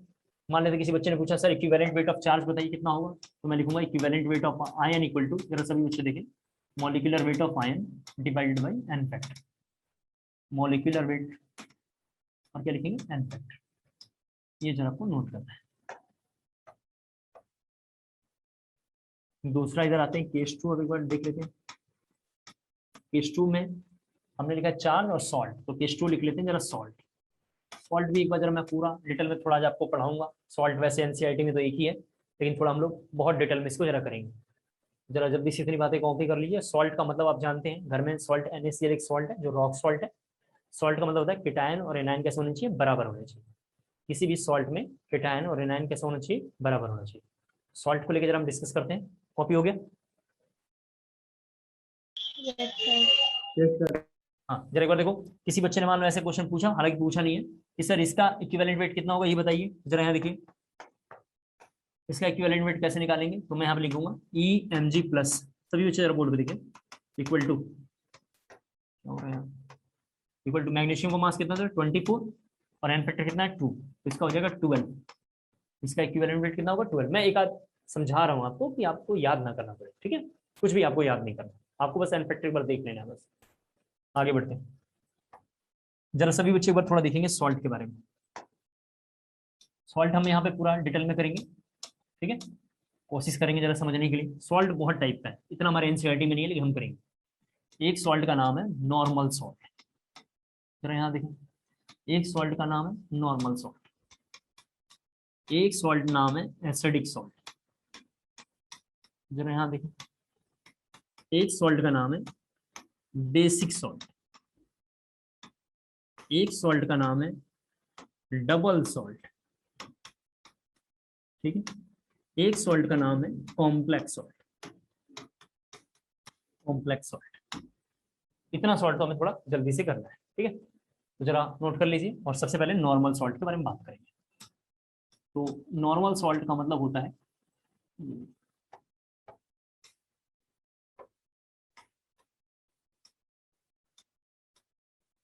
नॉर्मल सॉल्ट, जरा देखते हैं, NS लिख लेता हूँ, मुझे 2-3 बार लिखना है। कितने सॉल्ट है आप जानते हैं, एनसीईआरटी से टॉपिक थोड़ा बाहर चल रहा है, आपको अच्छे से पता है कि एनसीईआरटी पूरा आप छूट गई है 7 और पूरा का पूरा टॉपिक बाहर चल रहा है। आज पूरा साथ बाहर ही चलेगा, कमिंग क्लास में फिर से बाहर चलेगा और सडन एक बार आएगा, पूरी एनसीईआरटी कंप्लीट हो जाएगी। तो टॉपिक ऐसा ही है, हमारे हाथ में कुछ है नहीं, मैं भी वही पढ़ा रहा हूँ जो कोर्स में वैसे ही कर रहा हूँ। नॉर्मल सॉल्ट का एग्जाम्पल सभी बच्चों को पता है, क्या होता है, NaCl, यहाँ पे देखिए MgCl2, AlCl3।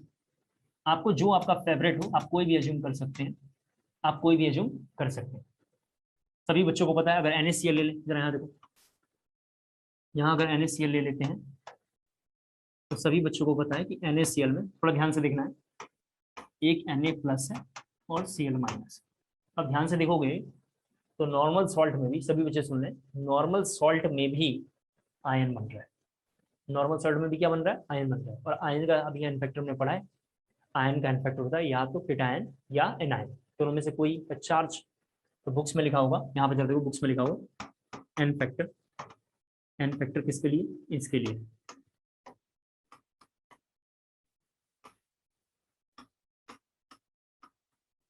N factor charge के लिए, मतलब सॉल्ट के लिए। सॉल्ट के एन फैक्टर क्या है, total number of cation, total number of cation या total number of anion, total number of anion of anion. मैं कहना चाह रहा हूँ NaCl का एन फैक्टर कितना हो जाएगा, यहाँ पर जरा लिख देता हूँ, NaCl का एन फैक्टर 1, MgCl का 2 और इसका कितना हो जाएगा 3। क्या आपको समझ आया? Yes sir. कोई बच्चा जिसको यहाँ पे थोड़ा प्रॉब्लम, जल्दी से एक बार बोल दे, ताकि मुझे 2-3 लाइन और डिफिकल्ट बोलना है तो मैं ट्रबल फील ना करूँ। क्लियर होने देनी बातें? Yes sir. एक बार मैं पूरी बात दोबारा बोलता हूँ। चार्ज का एन फैक्टर निकालने का है total number of charge, salt का एन फैक्टर निकालने का है या तो केटायन ले लीजिए या एनायन ले लीजिए, केटायन ले लो या एनायन ले लो, वही आपका क्या है नॉर्मल सॉल्ट के लिए एन फैक्टर। अब नॉर्मल सॉल्ट भी बहुत तरीके के होते हैं, जरा उनको भी देख लेते हैं एक बार, कितना टाइप का है ये।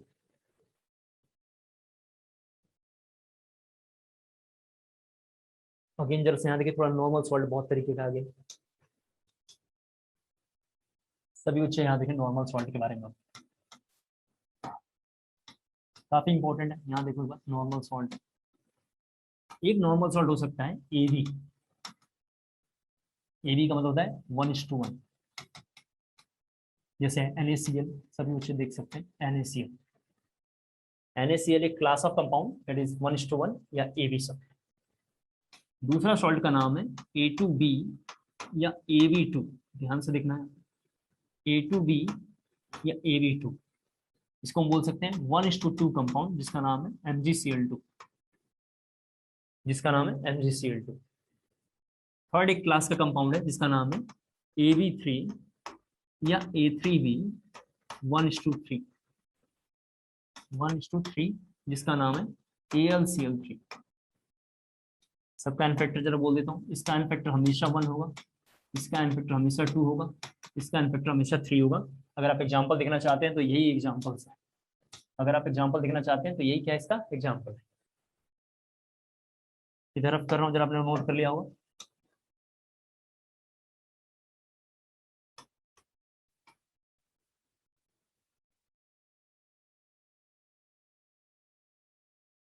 ठीक है, ये एन फैक्टर है।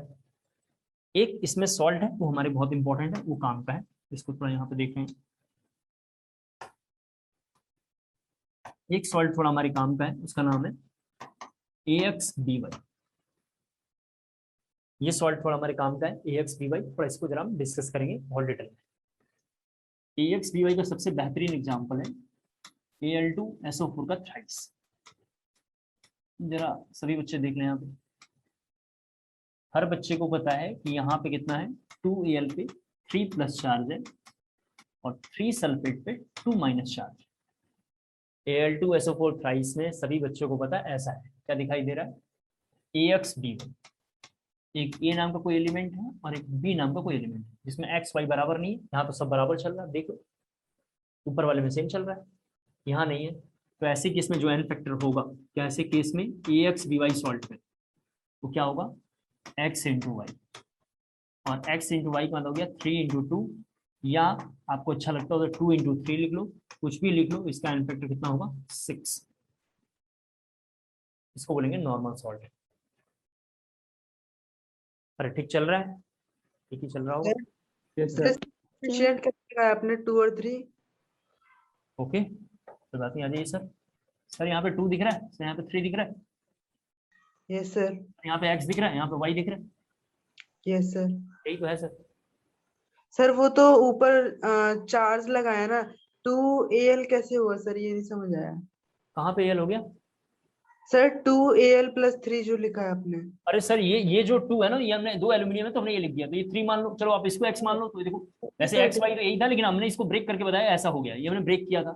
लेकिन अगर आप इसको भी assume करते हो तो देख लो वही आंसर। Yes sir. ये 2 और 3 हमने मेरी मर्जी से नहीं रखा, ये बैलेंस किया हुआ था तो हमने ऐसा अलग कर दिया इसको तोड़ के। Okay sir. हो गया। एक बार 2 मिनट पूरी बात को सुन लेते हैं। बेस में जितना OH बाहर निकलेगा एन फैक्टर, कोई एक्सेप्शन नहीं। एसिड में जितना H प्लस बाहर निकलेगा वही उसका एन फैक्टर, लेकिन 2 एक्सेप्शन, एक बोरिक एसिड और एक H3PO3 H3PO2 H3PO4। इसके बाद charge, total number of charge उसका एन फैक्टर। सॉल्ट बहुत तरीके का है, जिसमें एक है salt normal salt. Normal salt बहुत तरीके का है, AB A2B A3B, इनमें से कोई भी। AXBY इंपॉर्टेंट, उसका एन फैक्टर का XY। X ये था, X सॉरी ये था X, यहाँ पे जो भी मान लो, इसमें ये X है और ये Y है, इसको हमने मल्टीप्लाई किया तो आंसर आएगा। इसके बाद नॉर्मल सॉल्ट के बाद बहुत सारे सॉल्ट हैं, लेकिन सॉल्ट के बारे में सुन लीजिए। सॉल्ट में कोई भी आप केटायन ले लीजिए या कोई भी एनायन ले लीजिए, तो उसका क्या होगा, नॉर्मल सॉल्ट होगा। सर आपने AXBY को अलग से क्यों पढ़ाया, क्योंकि आप जानते हैं NaCl में एक केटायन एक एनायन, MgCl2 में 2 केटायन 2 एनायन, AlCl3 में 3 केटायन 3 एनायन। लेकिन AXBY में आप देख सकते हैं एल्यूमिनियम पे सभी बच्चों को पता है 3 चार्ज है, लेकिन सल्फेट पे 2 चार्ज है, चार्ज बराबर नहीं है। चार्ज बराबर नहीं होगा तो ऐसे केस में हम क्या अप्लाई करेंगे, X इंटू वाई। तो ये हमारा नॉर्मल सॉल्ट हो गया। नॉर्मल सॉल्ट का इक्विवेलेंट वेट कैसे निकालते हैं, जरा देखो आप। तो यहाँ पे जरा लिखना equivalent weight of normal salt equal to, सभी बच्चे जरा लिखेंगे, equivalent weight of normal salt equal to क्या रखेंगे इधर, molecular weight of normal salt divided by total positive और नेगेटिव चार्ज, टोटल पॉजिटिव और नेगेटिव चार्ज, जो अच्छा लगे आपका फेवरेट रख के आप कुछ भी कर सकते हैं। टोटल नेगेटिव और पॉजिटिव चार्ज। क्लियर हो गया होगा। एक जरा मैं बैलेंस करके एक एग्जांपल दिखाता हूँ आपको, फिर थोड़ा हम वापस अपने टॉपिक की ओर आ जाएंगे, बाकी सॉल्ट को जल्दी से डिफाइन कर लेंगे। रफ कर रहा हूँ इधर, सभी बच्चे जरा बोर्ड पे देखेंगे, एक कंसेप्ट थोड़ा समझाना है मुझे। एक क्वेश्चन है Na3O4, इसको रख लेते हैं, Na3PO4 plus BaCl2 gives NaCl plus Ba3PO4 twice।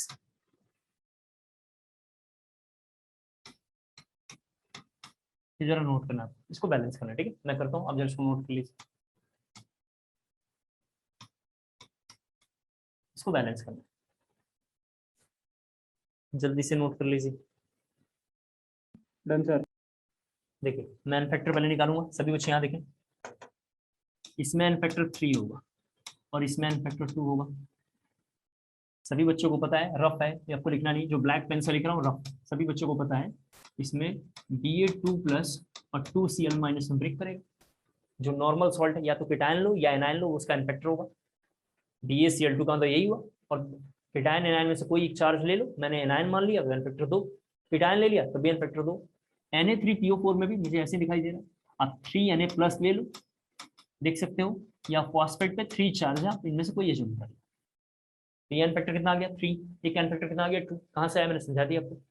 अब एन फैक्टर लेके इधर क्रॉस मल्टीप्लाई करना है दोनों को, यहाँ जरा देखिए, जैसे मल्टीप्लाई करेंगे तो ये बना 2Na3PO4, 2Na3PO4। सभी बच्चे जरा बोर्ड पे देखेंगे, काफी इंपॉर्टेंट है। इधर बना 3BaCl2, 3BaCl2। एन फैक्टर बहुत ही इंपॉर्टेंट कंसेप्ट है, 2 या 3 एग्जांपल में और जाते जाते वो क्लियर हो जाएगा। जैसे ही हमने मल्टीप्लाई कर दिया तो ये हो गया।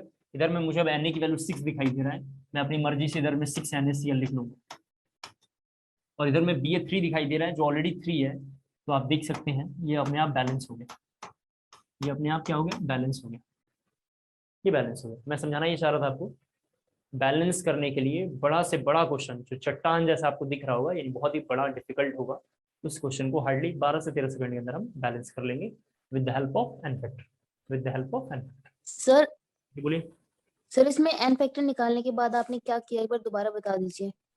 मैडम। एन फैक्टर निकालने के बाद इस 3 को इधर मल्टीप्लाई कर देंगे, इस 3 को इधर मल्टीप्लाई और 2 को इधर मल्टीप्लाई कर देंगे, और दोनों को मल्टीप्लाई किया तो देखिए 2 इधर आ गया तो ये बन गया, और 3 इधर आया तो ये बन गया। अब मुझे मैं अब 6 NaCl दिखाई दे रहा, तो मतलब 6 Na दिखाई दे रहा है, तो मैंने 6 यहाँ कर दिया। Ba इधर 3 है तो ऑलरेडी इधर 3 लिखा हुआ, तो मैंने एज इट इज छोड़ दिया, ठीक है। Yes sir. मैं 2-3 एग्जांपल थोड़ा और करूंगा तो शायद आप लोगों को समझ में आ जाएगा, परेशान ना। बैलेंसिंग का तो अभी और करना है, थोड़ा सॉल्ट डिस्कस करना है, फिर हम बैलेंसिंग को आएंगे, चिंता ना करें। तब तक एग्जांपल करेंगे, जब तक एकदम आपको याद ना हो जाए तब तक एग्जांपल हम कर सकते हैं। एक चैप्टर में मेरे से बोलोगे तो वैसे तो मैं 600-700 मैंने क्वेश्चन करवाता हूँ मैं बैचेस में, लेकिन अगर आप मेरे से बोलोगे तो मैं 10-10 हज़ार भी कर सकता हूँ। मैंने सारे क्वेश्चन याद ही रखे हैं, तो आप जैसे चाहेंगे वैसा कर लें। जरा इसको डिलीट कर रहा हूँ, आपने कॉपी कर लिया होगा, ठीक है। जरा एसिडिक सॉल्ट वगैरह सॉल्ट डिफाइन कर लेते हैं जरा, और यहाँ जरा देखें, सभी बच्चे थोड़ा बोर्ड पे आ जाए, एसिडिक सॉल्ट, ठीक है। एक बार जरा देखो यहाँ पे एसिडिक सॉल्ट क्या है, इसके बारे में जरा देखो। जब किसी बच्चे ने नॉर्मल सॉल्ट में से, यहाँ ध्यान से देखना है, नॉर्मल सॉल्ट में से किसी भी तरीके से, नॉर्मल सॉल्ट में किसी भी तरीके से एक हाइड्रोजन बीच में स्टेबल कर दिया, जैसे मैं कहना ये चाह रहा हूँ, ऐसा ला दिया Na2HPO4, ऐसा बना दिया Na2HPO4, तो ये वाला जो सॉल्ट होगा एसिडिक सॉल्ट है, लेकिन ये वाला जो सॉल्ट है वो नॉर्मल सॉल्ट है। नॉर्मल सॉल्ट एसिडिक सॉल्ट में क्या डिफरेंसेस है, जरा देखिए, यहाँ ध्यान से देखना आपको, यहाँ पे -3 है, आप देख सकते हैं यहाँ पे 3 चार्ज है। कितना चार्ज है यहाँ पे -3, यहाँ पे कितना सोडियम है 3+, कितना है 3+, तो total number of cation equal to total number of anion, ये किसमें होगा, नॉर्मल सॉल्ट। लेकिन थोड़ा यहाँ देखना प्लीज, यहाँ पे तो -3 है, कौन है, फॉस्फेट, लेकिन सोडियम की वैल्यू 2+ है, देख रहे हैं आप, सोडियम पे कितना है 2+ है, जिसको बैलेंस करने के लिए हमने एक हाइड्रोजन भी यूज किया है, और हाइड्रोजन पे कितना चार्ज है 1 चार्ज है, हाइड्रोजन पे कैसा चार्ज है 1 चार्ज है। तो ऐसे वाले सॉल्ट को बोलेंगे एसिडिक सॉल्ट, ऐसे वाले को बोलेंगे एसिडिक सॉल्ट। एसिडिक सॉल्ट कौन बनाता है, अब उसके बारे में जरा इधर सुन लीजिए आप, जिसके पास मैक्सिमम हाइड्रोजन रखने की औकात होगी, आसान शब्दों में पॉलीप्रोटिक एसिड। जरा देखिए यहाँ पे पॉलीप्रोटिक एसिड कौन है, H3PO4, जरा देखिए H3PO4, इसकी औकात है एसिडिक सॉल्ट बनाने की। अब ध्यान से देखेंगे तो यहाँ से मान लेते किसी बच्चे ने एक हाइड्रोजन हटा के और एक सोडियम लगा दिया, रफ है, आपके दिमाग में चलना चाहिए, NaH2PO4 एसिडिक सॉल्ट। किसी बच्चे ने फिर से एक H हटा दिया और एक सोडियम जोड़ दिया, एक सोडियम इसमें जोड़ दिया, तो बनेगा Na2HPO4। ये दोनों के दोनों सॉल्ट कैसे हैं, एसिडिक सॉल्ट। फिर किसी बच्चे ने एक और H हटा दिया, सभी बच्चे देख लें, और एक सोडियम जोड़ दिया, तो बनेगा Na3PO4, जो एक नॉर्मल सॉल्ट, जो कैसा है नॉर्मल सॉल्ट। नॉर्मल सॉल्ट कौन बनाता है, जो पॉलीप्रोटिक एसिड है। पॉलीप्रोटिक एसिड कौन है सर? जो वाटर में जाए और मैक्सिमम हाइड्रोजन बाहर निकाल दे। मैक्सिमम हाइड्रोजन कौन बाहर निकाल सकता है? H3PO4। इसके अलावा सर कौन है? अब कोई नहीं। H2SO4 की औकात केवल 2 हाइड्रोजन की, HCl की केवल 1 औकात की है। तो मैक्सिमम कौन होगा? H3PO4, that is polyprotic acid. क्या इतनी बातें क्लियर हुआ? Yes sir. इसको जरा कॉपी कर लो।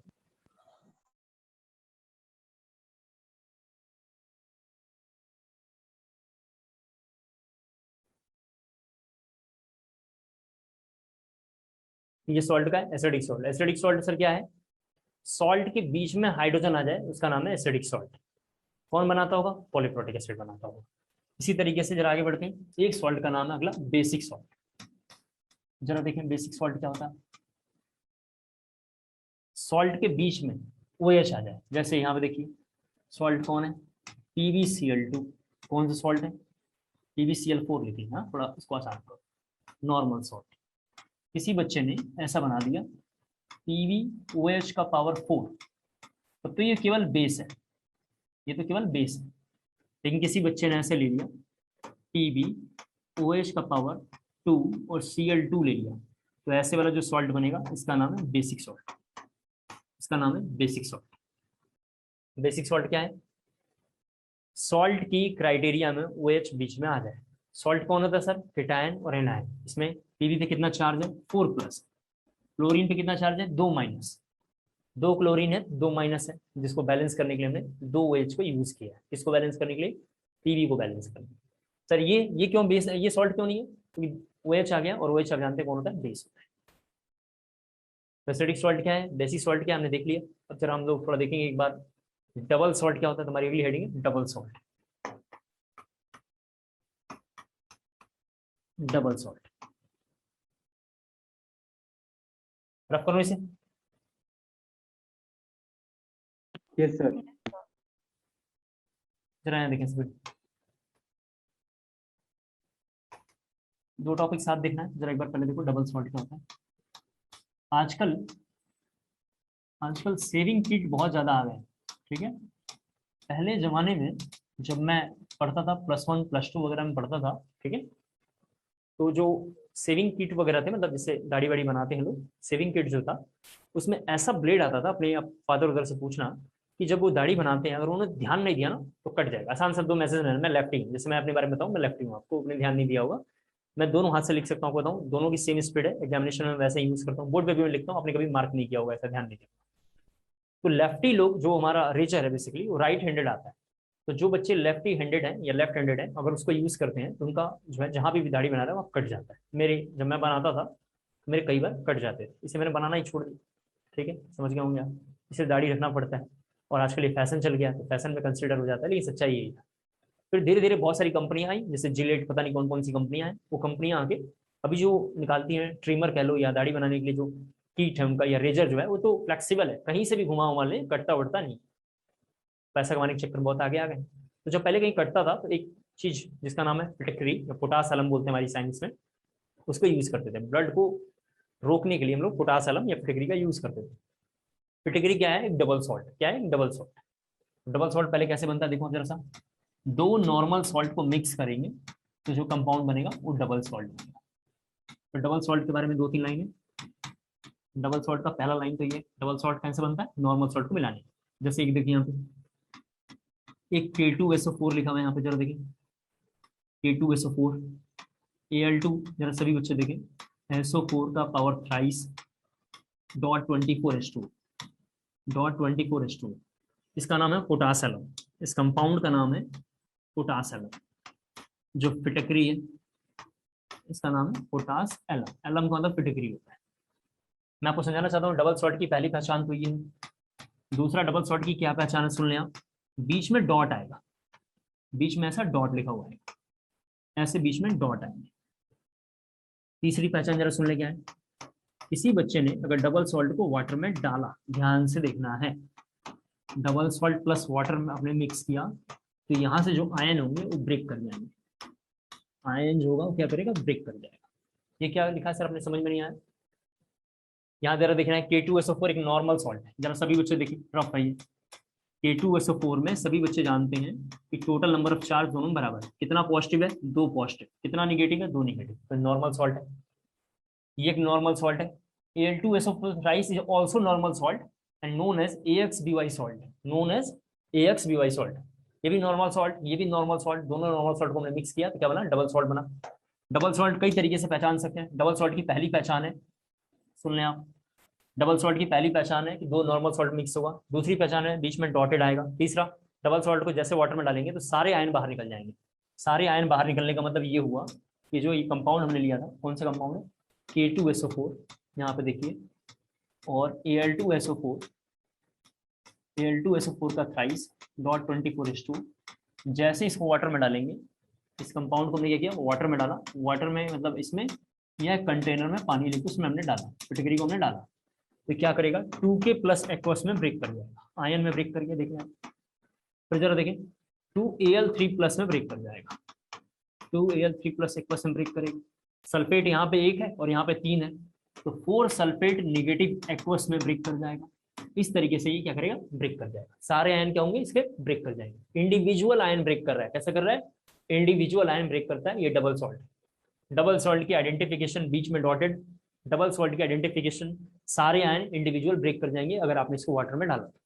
और क्या होता होगा? डबल सॉल्ट क्यों बना, क्या फायदा है, क्या लॉस है, सारी बातें क्लास 12 में एक चैप्टर है coordination compound, 9th number chapter है क्लास 12 का, फर्स्ट बुक में, वहां पे हम लाएंगे। तो एक बार दोबारा रिकॉल करेंगे और फिर मैं खुद बोलूंगा कि मोल कंसेप्ट 2 में मैंने ये टॉपिक ऐसे पढ़ाया था, तुरंत आपको याद होगा, बिल्कुल सर आपने ऐसा पढ़ाया था, और जल्दी जल्दी टॉपिक चलेगा। तो कॉपी कर लिया आपने? Yes sir. इसके बाद अगला हेडिंग लिखना है सर्वे। complex। हाँ, इसको कॉपी कर लीजिए, कोई बात नहीं, मैं वेट कर रहा हूँ। अगली हमारी हेडिंग इसके बाद कॉम्प्लेक्स सॉल्ट।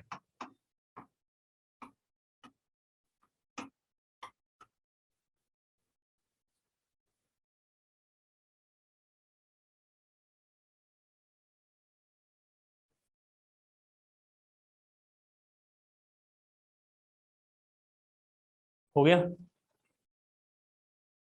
Done sir. ठीक, रख कर दो। कॉम्प्लेक्स सॉल्ट हमारी हेडिंग देखें जरा, कॉम्प्लेक्स सॉल्ट क्या है?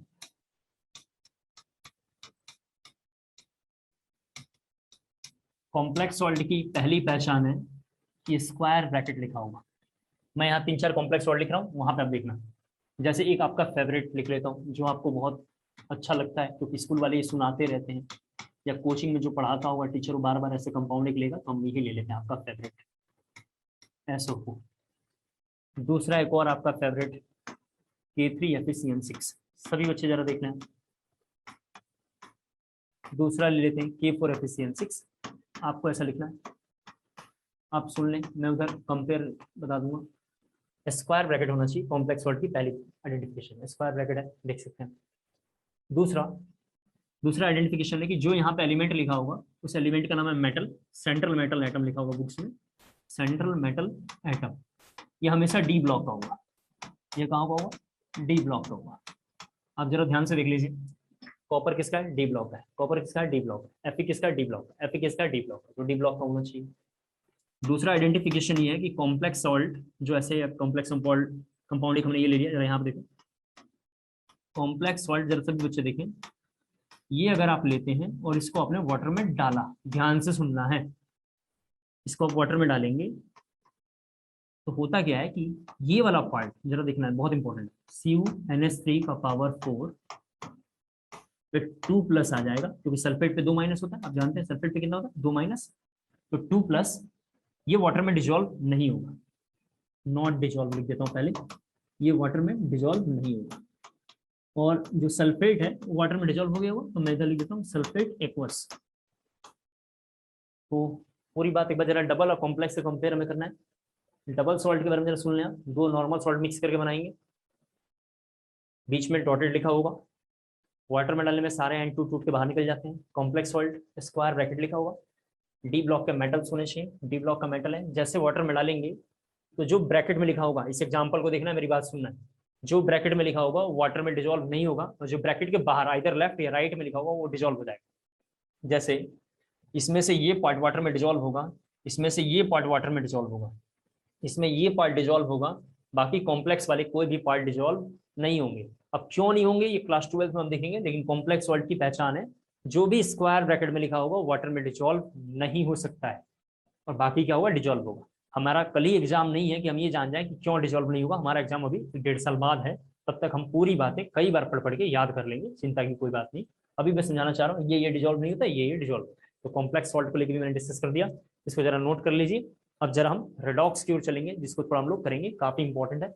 सबसे ज्यादा रेडॉक्स में थोड़ा हमें टाइम लगेगा और रेडॉक्स को थोड़ा हम अच्छे से करेंगे। तो हमने करा ए कर लिया, हमने एसिडिटी कर लिया, बेसिसिटी बी कर लिया, चार्ज कर लिया, एन रह गया है, मतलब एन रह रहा है, और वी रह रहा है, डी रह रहा है हमारा, जरा से देख लें आप, एन रह रहा है, वी रह रहा है, ठीक है, और एक रेडॉक्स रह रहा है। तो पहले हम लोग रेडॉक्स करेंगे और फिर वापस एन और वी के बारे में थोड़ा सा डिस्कस करेंगे। पहले हम लोग देखते हैं जरा सा रेडॉक्स। सभी बच्चे देखें जरा रेडॉक्स, ठीक है। रेडॉक्स मतलब रेडॉक्स रिएक्शन, ठीक है, रेडॉक्स रिएक्शन। बोर्ड पे जरा देखना है आपको, काफी इंपॉर्टेंट है। रेडॉक्स में एन फैक्टर ऐसे निकालते हैं, एन फैक्टर का जरा सा फॉर्मूला देखो क्या है, एन फैक्टर इक्वल टू लिखना आपको, बोल रहा हूँ आप लिख लेंगे, थोड़ा लिखना आपको, चेंज इन ऑक्सीडेशन नंबर, जरा लिखना जल्दी से। रेडॉक्स में एन फैक्टर निकालने का रूल है, वीडियो ब्लर आ रहा है, ठीक है, हाँ लिखना जरा सा। रेडॉक्स का एन फैक्टर लिखने के लिए लिखना है change in oxidation number, change in oxidation number, change in oxidation number for 1 mole of substance, for 1 mole of substance, for 1 mole of substance, that is क्या लिखना, change in oxidation number, that is change in oxidation number into number of atoms, into number of atoms, into number of atoms, change in oxidation number into number of atoms, into number of atoms। यहाँ जरा देखिए आपका favourite, जरा यहाँ देखिए सबसे difficult यही है, 3-4 हम करेंगे जो सबसे डिफिकल्ट है। एक आपका फेवरेट जिसका नाम है KMnO4। क्यों मैंने बताया आपका फेवरेट है, आसान है, जल्दी समझने की कोशिश करते हैं आप लोग। यहाँ जरा देखो मैग्नीज, इसका ऑक्सीडेशन नंबर +7 होता है, सभी बच्चों को पता है, इसका मैग्नीज का। अब ये सब कोई पूछेगा नहीं कहाँ से आया, सब फालतू बातें हैं। जैसे ही KMnO4 को वाटर में डालते हैं, जरा सभी बच्चे देखें, वाटर में डालेंगे या एसिडिक मीडियम में इसको हम लेके जाएंगे, तो एसिडिक मीडियम में ये जो KMnO4 है H+, एसिडिक मीडियम का मतलब ये हुआ, एसिडिक मीडियम में ये अपने आप Mn2+ में कन्वर्ट हो जाता है। थोड़ा यहाँ बोर्ड पे ध्यान से देखना है, और मेरी बात तो थोड़ा काफी इंपॉर्टेंट है, सुनना है आपको। क्यों हो जाता है हम एक क्वेश्चन में देखेंगे तो क्लियर होगा, अभी क्वेश्चन तो आया नहीं, अभी देखना है। KMnO4 में मैग्नीज का ऑक्सीडेशन नंबर +7 है, जैसे K का +1 आप जानते हैं, मैग्नीज का X -2 × 4 = 0 आप जानते हैं, तो X -7 = 0, X = +7 आपको पता है, तो 7 आ गया। और जैसे इसको एसिडिक मीडियम में लेके जाएंगे Mn2+ में ऑटोमेटिक अपने आप कन्वर्ट होता है। क्यों होगा एक क्वेश्चन में दिखाई देगा आपको, चिंता ना करें। फिर जैसे इस क्वेश्चन को हम लोग बेसिक मीडियम में लेकर आते हैं, थोड़ा ध्यान से देखना है, जैसे लेकर आते हैं तो ये अपने आप कन्वर्ट होता है Mn+6 में, Mn+6 में अपने आप कन्वर्ट हो जाता है। इसको न्यूट्रल मीडियम में, न्यूट्रल का मतलब लिख देता हूँ, न्यूट्रल या इसको H2O मीडियम में जब लेकर हम जाते हैं तो ये कन्वर्ट होता है Mn+3। जरा देखें आप, Mn+ ऐसा लिख देता हूँ 4 में, ये जरा लिखना आपको, Mn+4 में कन्वर्ट होता है। जरा आप इसको इतनी बातें जल्दी से कॉपी कर लीजिए, तो थोड़ा इसके बारे में हम बात करते हैं। KMnO4 को एसिडिक मीडियम में लेके जाएंगे तो Mn2+ में कन्वर्ट होगा, OH में लाएंगे तो 6 में कन्वर्ट होगा, न्यूट्रल में लेके जाएंगे तो +4 में कन्वर्ट होगा। एक क्वेश्चन मैं अभी करके आपको दिखाऊंगा बैलेंसिंग का, क्लास 11 के NCERT का लेके, जो प्रीवियस ईयर्स जेई में 2 बार और नीट में 3 बार सेम क्वेश्चन रिपीट है। इसी सालों क्वेश्चन एक बार और रिपीट हुआ है, लास्ट टाइम इसी बार नीट में रिपीट हुआ है। एक बच्चे ने ड्रॉपर के बैच में वो लेकर आया था क्वेश्चन, सर जरा इस क्वेश्चन को सॉल्व करना है, तो 2022 में यानी सॉरी 21 में क्वेश्चन को उन्होंने रिपीट किया है। सेम क्वेश्चन रिपीट होता रहता है, बस कहने की बात है, रिपीट नहीं होता। तो कॉपी हो गई इतनी बातें? Yes sir. जरा यहाँ देखें सभी बच्चे, थोड़ा एन फैक्टर निकालने का रूल ये है, सुने आप जरा सा। एन फैक्टर निकालने का रूल है चेंज इन ऑक्सीडेशन नंबर, क्या है, चेंज इन ऑक्सीडेशन नंबर तो 7 से 2 में चेंजेस देखेंगे, कितने का चेंजेस हो रहा है? 5 का। 7 से 2 में चेंजेस कितने का है? 5 का। 5 थोड़ा कोई बोलेगा शायद दिख नहीं रहा, थोड़ा मैं ठीक से लिख देता हूं यहाँ पे। कितने का चेंजेस है? 5 का। 7 और 5, 2 के बीच में डिफरेंस कितना होगा? 5 का। इनटू नंबर ऑफ एटम्स, यहाँ मैग्नीज कितना आइटम है? 2 बार। यहाँ मैग्नीज कितनी बार लिखा हुआ है? 2 बार लिखा हुआ है, सभी बच्चे देख रहे हैं। 2 बार है क्या? 1 बार लिखा हुआ है। मैग्नीज कितना है? 1 बार, तो लिखेंगे 1। तो यहाँ पे एन फैक्टर कितना हुआ? 5। यहाँ पे इसका एन फैक्टर कितना हुआ? 5। यहाँ आएंगे चेंज इन ऑक्सीडेशन नंबर, तो यहाँ पे कितना है चेंज? 7 और 6 में डिफरेंस कितना है? 1। और कितनी बार यहाँ मैग्नीज लिखा हुआ? एक ही बार। कितनी बार का? तो अभी K2Cl2O7 में क्लियर होगा। यहाँ एक बार लिखा हुआ है, तो ये लिखेंगे, तो इसका एन फैक्टर आया 1। इधर जब आएंगे तो कितने का चेंजेस है? देख सकते हैं आप यहाँ पे 3 का चेंजेस है। और मैग्नीज कितनी बार लिखा हुआ है? 1। यहाँ पे लिखेंगे एन फैक्टर 3। इसी बात को मैंने बोला है, ये शॉर्टकट जरा हम याद रखेंगे। लिखा हुआ है बैन 153, कोई बांग्लादेश के बाइक का नंबर है बैन 153, इसको थोड़ा हम याद रखेंगे। जिसमें लिखा हुआ है बेसिक में एन फैक्टर 1 होगा, देख सकते हैं आप। एसिडिक में 5 होगा और न्यूट्रल में 3 लिखा हुआ है। बैन 153 एक नंबर है जिसमें बेसिक में 1, एसिडिक में 5 और न्यूट्रल में 3, इसका एन फैक्टर ये होगा। कितनी बातें क्लियर हो गया आपको? Yes sir. दोबारा पूरी बात। बेसिक में 1, एसिडिक में 5, न्यूट्रल में 3, एक एन फैक्टर है जो डायरेक्ट मैं बार बार बैचों में लिख देता हूँ, लेकिन बच्चे को कंफ्यूजन ना हो इसलिए मैंने समझाने के लिए बोला। इन फैक्टर वहाँ कहाँ से आया, इसलिए आपको मैंने बताया। Change in oxidation number into number of atoms. Number of atoms किसका? मैग्नीज का, क्योंकि मैग्नीज का निकाल रहे हैं। मैग्नीज का आइटम 1 है, मैग्नीज का आइटम 1 है, मैग्नीज का आइटम 1 है। और चेंज क्या हो रहा है? 7 से 2 में, 7 से 6 में, 7 से 4 में। तो जो चेंजेस हो रहा है वो लिख देंगे। तो ये बेसिक में 1, 5, 3 इस तरीके से मैंने लिख दिया। कोई दिक्कत नहीं आना चाहिए, आप कर लेंगे। अगर किसी बच्चे ने पूछा एसिडिक डायरेक्टर में, जरा देखें एसिडिक डायरेक्शन में इक्विवेलेंट वेट कितना होगा, सुन ले जरा अच्छे से। किसी बच्चे ने पूछा एसिडिक के डायरेक्शन में एन फैक्टर कितना होगा, पूछा हुआ है ये प्रीवियस में, इसलिए रिपीट कर रहा हूँ। तो हम ऐसे लिखेंगे EMnO4, जरा देखें EMnO4 कई बार ऐसा लिखा होगा, कई बुक्स में इसी को EKMnO4 लिखा हुआ। एक ही बात है, जैसे मर्जी वैसे लिख लो। ऐसा मैं इसलिए लिख रहा हूँ कि आपको कंफ्यूजन ना हो। ऐसा कुछ भी लिखा हुआ हो, ऐसा कुछ भी लिखा हो, इन दोनों में से कोई भी लाइन लिखा हो, इसका मतलब बस इतना है कि मोलर मास ऑफ MnO4 यहाँ देख सकते हैं आप माइनस एन फैक्टर, और एन फैक्टर कितना है? 5। किस केस में? एसिडिक के केस में। किस केस में? एसिडिक के केस में। उम्मीद करता हूँ आपको क्लियर हो गया होगा, आपने इसे नोट कर लिया होगा। एक जरा मैं थोड़ा और समझाता हूँ एग्जाम्पल, तो फिर थोड़ा आपको अच्छे से शायद क्लियर हो पाएगा। एक एग्जाम्पल जरा मुझे और समझाने दिया जाए तो शायद थोड़ा सर एक बार दोबारा बता दो ये मोलर मास वाला। प्रीवियस ईयर्स में ड्रॉपर के बैचेस में मैंने पढ़ाया है, या प्रीवियस ईयर्स में जेईई और नीट में क्वेश्चन आया हुआ है, equivalent weight of MnO4 negative. ये क्वेश्चन का नाम है equivalent weight of MnO4 negative.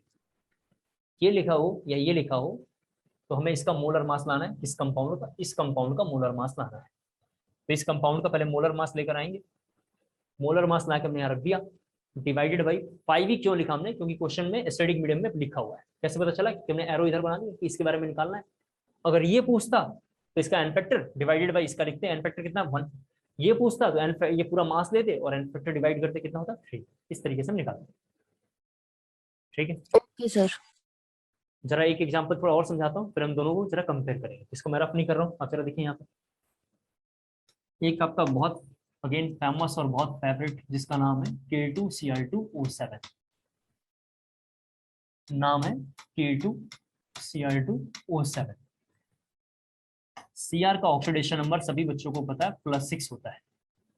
ऐसा कोई क्वेश्चन नहीं पूछना चाहिए कैसे पता चला +6 होता है, सब पढ़ा दिया है, तो कुछ भी आपको पूछने का अधिकार नहीं है। क्लियर हो गया आपको? अब जैसे ही ये मॉलिक्यूल एसिडिक मीडियम में आता है, H+ का मतलब एसिडिक मीडियम होता है, एसिडिक मीडियम में आता है, ये कन्वर्ट हो जाता है Cr+3 में।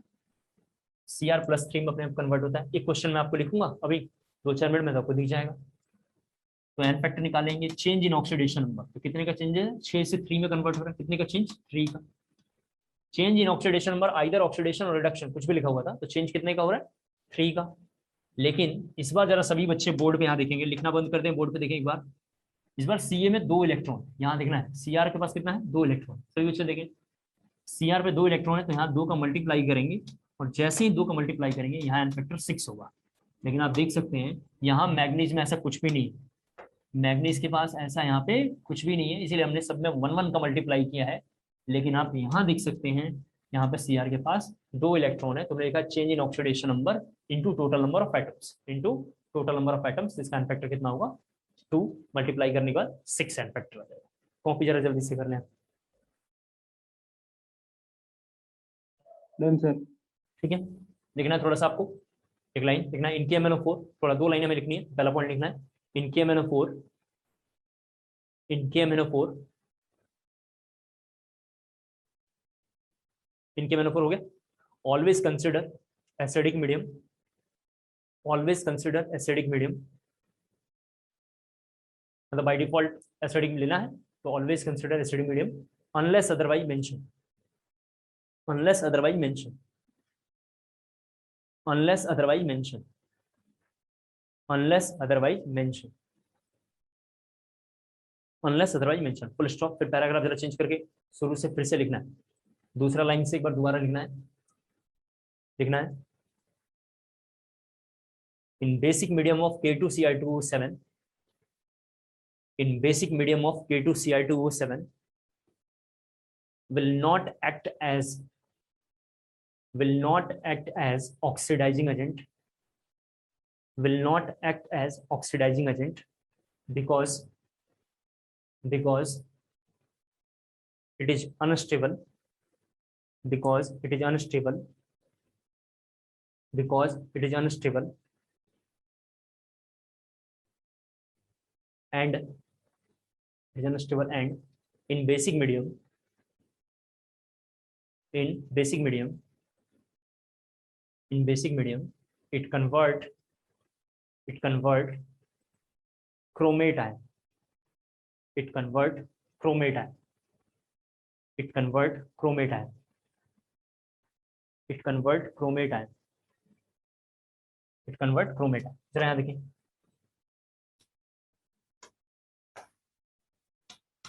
K2Cl2O7 का नाम होता है पोटेशियम, आपको लगाना है पोटेशियम क्योंकि लगा हुआ है, और इसका नाम है पोटेशियम डाइक्रोमेट, इसका नाम है पोटेशियम डाइक्रोमेट। K2CrO4 का नाम है पोटेशियम क्रोमेट, पोटेशियम क्रोमेट। एक बार इधर KMnO4 के बारे में भी लिख देता हूँ, आप लिख लेना अपने हिसाब से नाम, आप तो जानते हैं सारी बातें, मुझे पता है, फिर भी मैंने लिखा है potassium for magnet, potassium for magnet इसका नाम। ये सब आपको आता है, लेकिन एक बार मैंने जानबूझ के लिखा। सभी बच्चे जरा सुन लें, KMnO4 एक बहुत इंपॉर्टेंट कंपाउंड था, तो इसका एन फैक्टर बहुत इंपॉर्टेंट है, कई बार पूछा हुआ है, प्रीवियस 10 सालों में 2-3 बार रिपीट है। उसके बगैर केमिस्ट्री में आप कुछ नहीं कर पाएंगे, आज के बाद ध्यान रखना है, ठीक है। आगे कोई चैप्टर आएगा, मैंने अगर पढ़ाया फिजिकल केमिस्ट्री पूरा डिटेल में, तो मैं बोलूंगा इसमें एन फैक्टर चाहिए, और आपका एन फैक्टर नहीं होगा सब चौपट हो जाएगा, तो थोड़ा एन फैक्टर को ध्यान से पढ़ना चाहिए। K2Cl2O7 ऑल्सो एक बहुत इंपॉर्टेंट कंसेप्ट है। इस साल कोरोना था तो हट गया है, फिर इस साल भी कोरोना है, अब जानते हैं कोरोना तो अभी चल ही रहा है, तो इस बार भी सिलेबस हटा दिया है, लेकिन हर साल कोरोना तो नहीं रहेगा, आपकी किस्मत खराब रहेगी तो नंबर चला जाएगा, इससे बढ़िया सब देख लेंगे। मुझे ये जरा कंसेप्ट समझाना था। यहाँ देखिए, अगर किसी बच्चे ने इसमें से 2 की हटा दिया तो ये बना Cl2O7, देखना बहुत इंपॉर्टेंट, क्या बना Cl2O7 पे 2 निगेटिव, Cl2O7 2 निगेटिव जैसे ही OH मीडियम में आएगा, OH का मतलब है बेसिक मीडियम, OH का मतलब है बेसिक मीडियम, जैसे ही आएगा, ये आपने लिख लिया है, मैं इधर रफ कर रहा हूँ पूरी बात, आप लिख लिया आपने इसे, जैसे ही आएगा ये कन्वर्ट हो जाएगा CrO4 पे 2 निगेटिव में, इसमें कन्वर्ट होगा क्रोमेट में, जरा देखना है, और ये क्या है डाइक्रोमेट। डाइक्रोमेट जैसे ही बेस में आएगा यानी बेसिक मीडियम में आएगा, क्रोमेट में कन्वर्ट हो जाएगा। क्रोमेट जैसे ही इसमें आएगा, ये एसिडिक मीडियम में आएगा, ये डाइक्रोमेट में कन्वर्ट हो जाएगा। ये प्रीवियस इसमें कई बार क्वेश्चन है, डाइक्रोमेट बेसिक मीडियम में क्रोमेट में कन्वर्ट होगा, और क्रोमेट कैसे होगा, इसमें कन्वर्ट होगा, आप देख सकते हैं डाइक्रोमेट में। क्रोमेट कैसे होगा, डाइक्रोमेट में। डाइक्रोमेट का कलर जो होता है ऑरेंज होता है, मैंने यहाँ पे लिख दिया, थोड़ा आपको याद रखना पड़ेगा, ऑरेंज होता है, और इसका कलर जो होता है येलो होता है। मैंने एग्जामिनेशन में कैसे याद रखा है, जरा सुन लें। पहले वाले का KMnO4 का हमने लिखा था बैन 153, इसको आप कैसे याद रखेंगे, इसको ऐसे याद रखना ABCD, एसिडिक में क्रोमेट, बेसिक में डाइक्रोमेट, ऐसे लिखना, सॉरी यहाँ पे देखिए क्या लिखा हुआ है, ABCD, ठीक है। एसिडिक में जरा से देखें यहाँ पे डाइक्रोमेट लिखना और बेसिक में क्रोमेट। बेसिक में क्या बन रहा है, क्रोमेट बन रहा है, और एसिडिक में डाइक्रोमेट।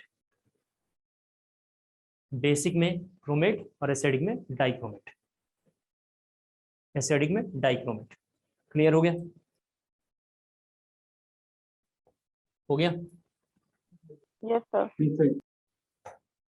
थोड़ा एक जगह पूरी बात, सारी बातों का सार एक जगह देखते थे एक बार।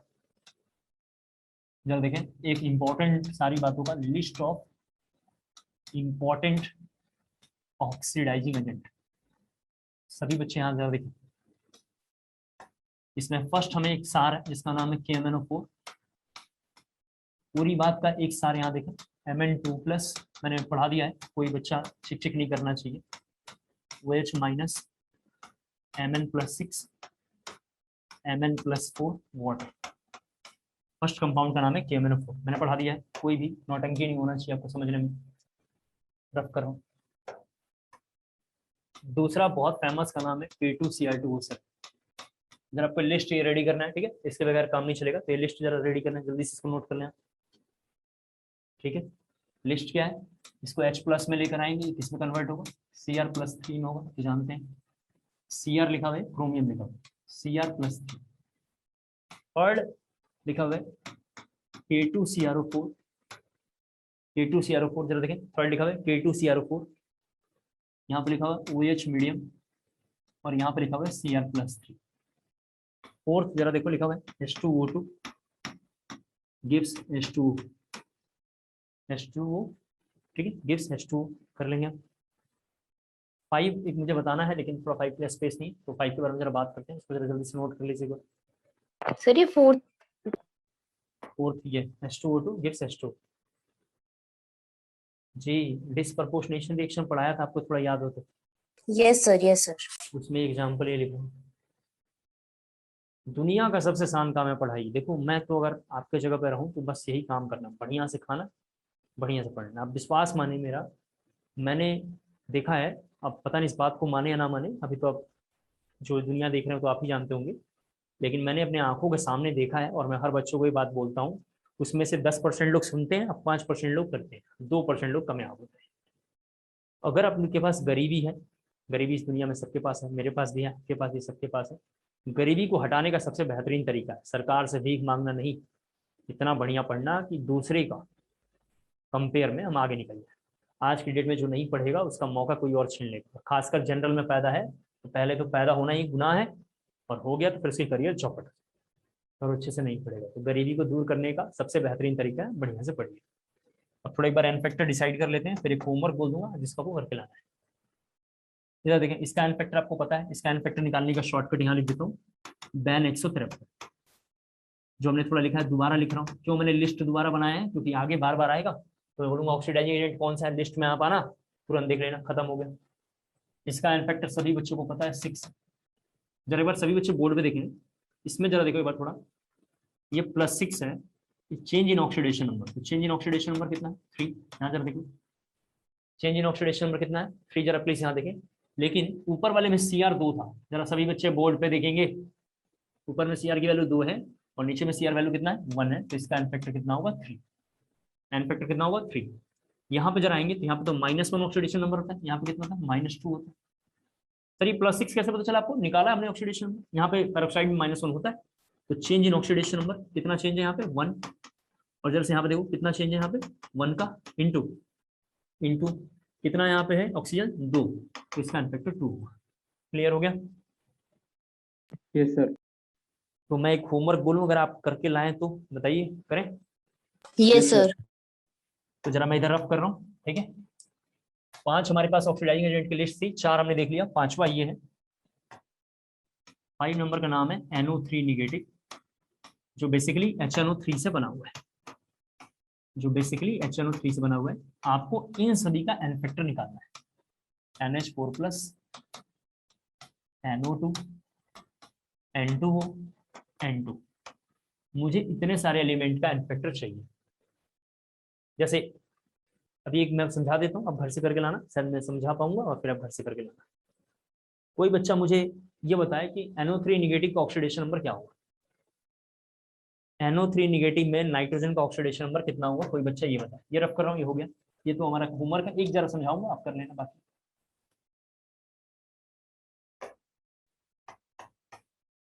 सर +7 गलत, सर +6 गलत, +5 +5 बिल्कुल सही। +5 कई रास्ते हैं निकालने के। पहला रास्ता तो ये है, जरा सा आ जाओ, ऐसे निकालना था, +1 + x + -2 × 3 = 0। तो 1 + x - 6 = 0, x - 5 = 0, x = +5। एक चॉइस ये है। चॉइस नंबर 2 ये है, यहाँ देखें जरा सा, x + -2 × 3 = -1, x - 6 = -1, x = -1 + 6 और x = +5। चॉइस नंबर 2 ये है। चॉइस नंबर 3 जरा सा देखें आप, इन सभी में से कोई भी एक चॉइस आप अप्लीकेबल है जो अच्छा लगे कर लें। चॉइस नंबर 3 ये है कि इसका नाम नाइट्रिक एसिड है। जरा सा देखें, इसका नाम क्या है, नाइट्रिक एसिड। इस कंपाउंड का नाम है नाइट्रिक एसिड। और आपको अच्छे से पता है कि नाइट्रिक एसिड जो है, इसका शॉर्टकट मैंने पिछले क्लास में पढ़ाया है कि ग्रुप 15 का है। और ग्रुप 15 में जब भी कोई सब्सटेंस अस आता है तो आपको पता है +3 होता है, और इक आएगा तो +5 होगा। चूंकि सब्सटेंस के लास्ट में इक लगा हुआ है, पढ़ के पता चल रहा है नाइट्रिक, तो इसके लास्ट में क्या होगा, +5 ऑक्सीडेशन नंबर होगा, +5 ऑक्सीडेशन नंबर होगा। तो यहाँ पे हमने +5 लिख दिया एक किसी बच्चे के कहने में। और जब +5 आ गया तो जरा यहाँ देखें, इसके बारे में अगर ऑक्सीडेशन नंबर निकालेंगे तो इसका x हाइड्रोजन का आप निकालेंगे तो 1 × 4 = +1। इसका जरा यहाँ निकाल रहा हूँ, NH4+ का जरा एक बार यहाँ देखो, सभी बच्चे एक बार NH4+ का देखेंगे, जिसका निकालना है x प्लस हाइड्रोजन का 1 × 4 = +1। चार्ज बाहर लिखते हैं आप तो जानते हैं, तो x = यहाँ पे लिखेंगे, ये +1 तो रहेगा, उधर जाके ये -4 हो जाएगा, उधर जाके कितना होगा, -4 होगा, और x की वैल्यू -3 हो जाएगा। कितना आएगा, -3। तो यहाँ हमने लिखा -3। चेंज इन ऑक्सीडेशन नंबर दोनों का देखूंगा, तो चेंज इन ऑक्सीडेशन नंबर कितना हो रहा है, 8 हो रहा है, तो इसका एन फैक्टर 8 आएगा। क्या मैं आपको पहला वाला एग्जांपल समझा पाया? Yes sir. कुछ नहीं करना था बेवकूफों, ऑक्सीडेशन नंबर निकाल लो। ऑक्सीडेशन नंबर मैंने समझाया आपको, ये तो मैं चीख चीख के कई बार थक गया हूँ पढ़ा के, पता नहीं आपको याद है कि नहीं है। ऑक्सीडेशन नंबर निकालने के कई सारे मेथड है, ऐसे निकाल लो, ऐसे निकाल लो, ऐसे निकाल लो। एक बार निकल गया तो चेंज इन ऑक्सीडेशन नंबर, उसका भी ऑक्सीडेशन नंबर निकालेंगे, दोनों का ऑक्सीडेशन नंबर निकाल के दोनों के बीच का डिफरेंस देखेंगे। दोनों के बीच का डिफरेंस हमें दिखाई दिया 8, 5 है उधर -3 है, तो कितना आया 8। लेकिन यहाँ पे n के नीचे कुछ लिखा हुआ नहीं है, तो 8 × 1 दैट इज 8 आया। तो चेंज इन ऑक्सीडेशन नंबर कितना आ गया, 8। तो 8 इसका ऑक्सीडेशन नंबर है। मेरा आपसे रिक्वेस्ट है, बाकी 3 का आप निकाल कर लेकर आएंगे, फिर कमिंग क्लास में हम थोड़ा आगे देखेंगे रिड्यूसिंग एजेंट, फिर एक दिन में बैलेंसिंग, और फिर वापस जल्दी से अपने टॉपिक पे आ जाएंगे। कितनी बातें क्लियर हो गई? Yes sir. आपको जब भी कोई ट्रबल हो पढ़ने में, ऐसा लग रहा है कि सर ये समझ में नहीं आया, ये बात कोई प्रॉब्लम होती है, तो ड्यूरिंग लेक्चर आप मुझे बोलेंगे तो मैं कर दूंगा। और फिर भी ना समझ में आता हो उसके लिए मैं माफ़ी चाहता हूँ। और अगर फिर भी कोई प्रॉब्लम आती है तो आप मेरे को व्हाट्सअप भी कर देंगे तो मैं रिप्लाई कर दूँगा। ठीक है, आज के लिए बहुत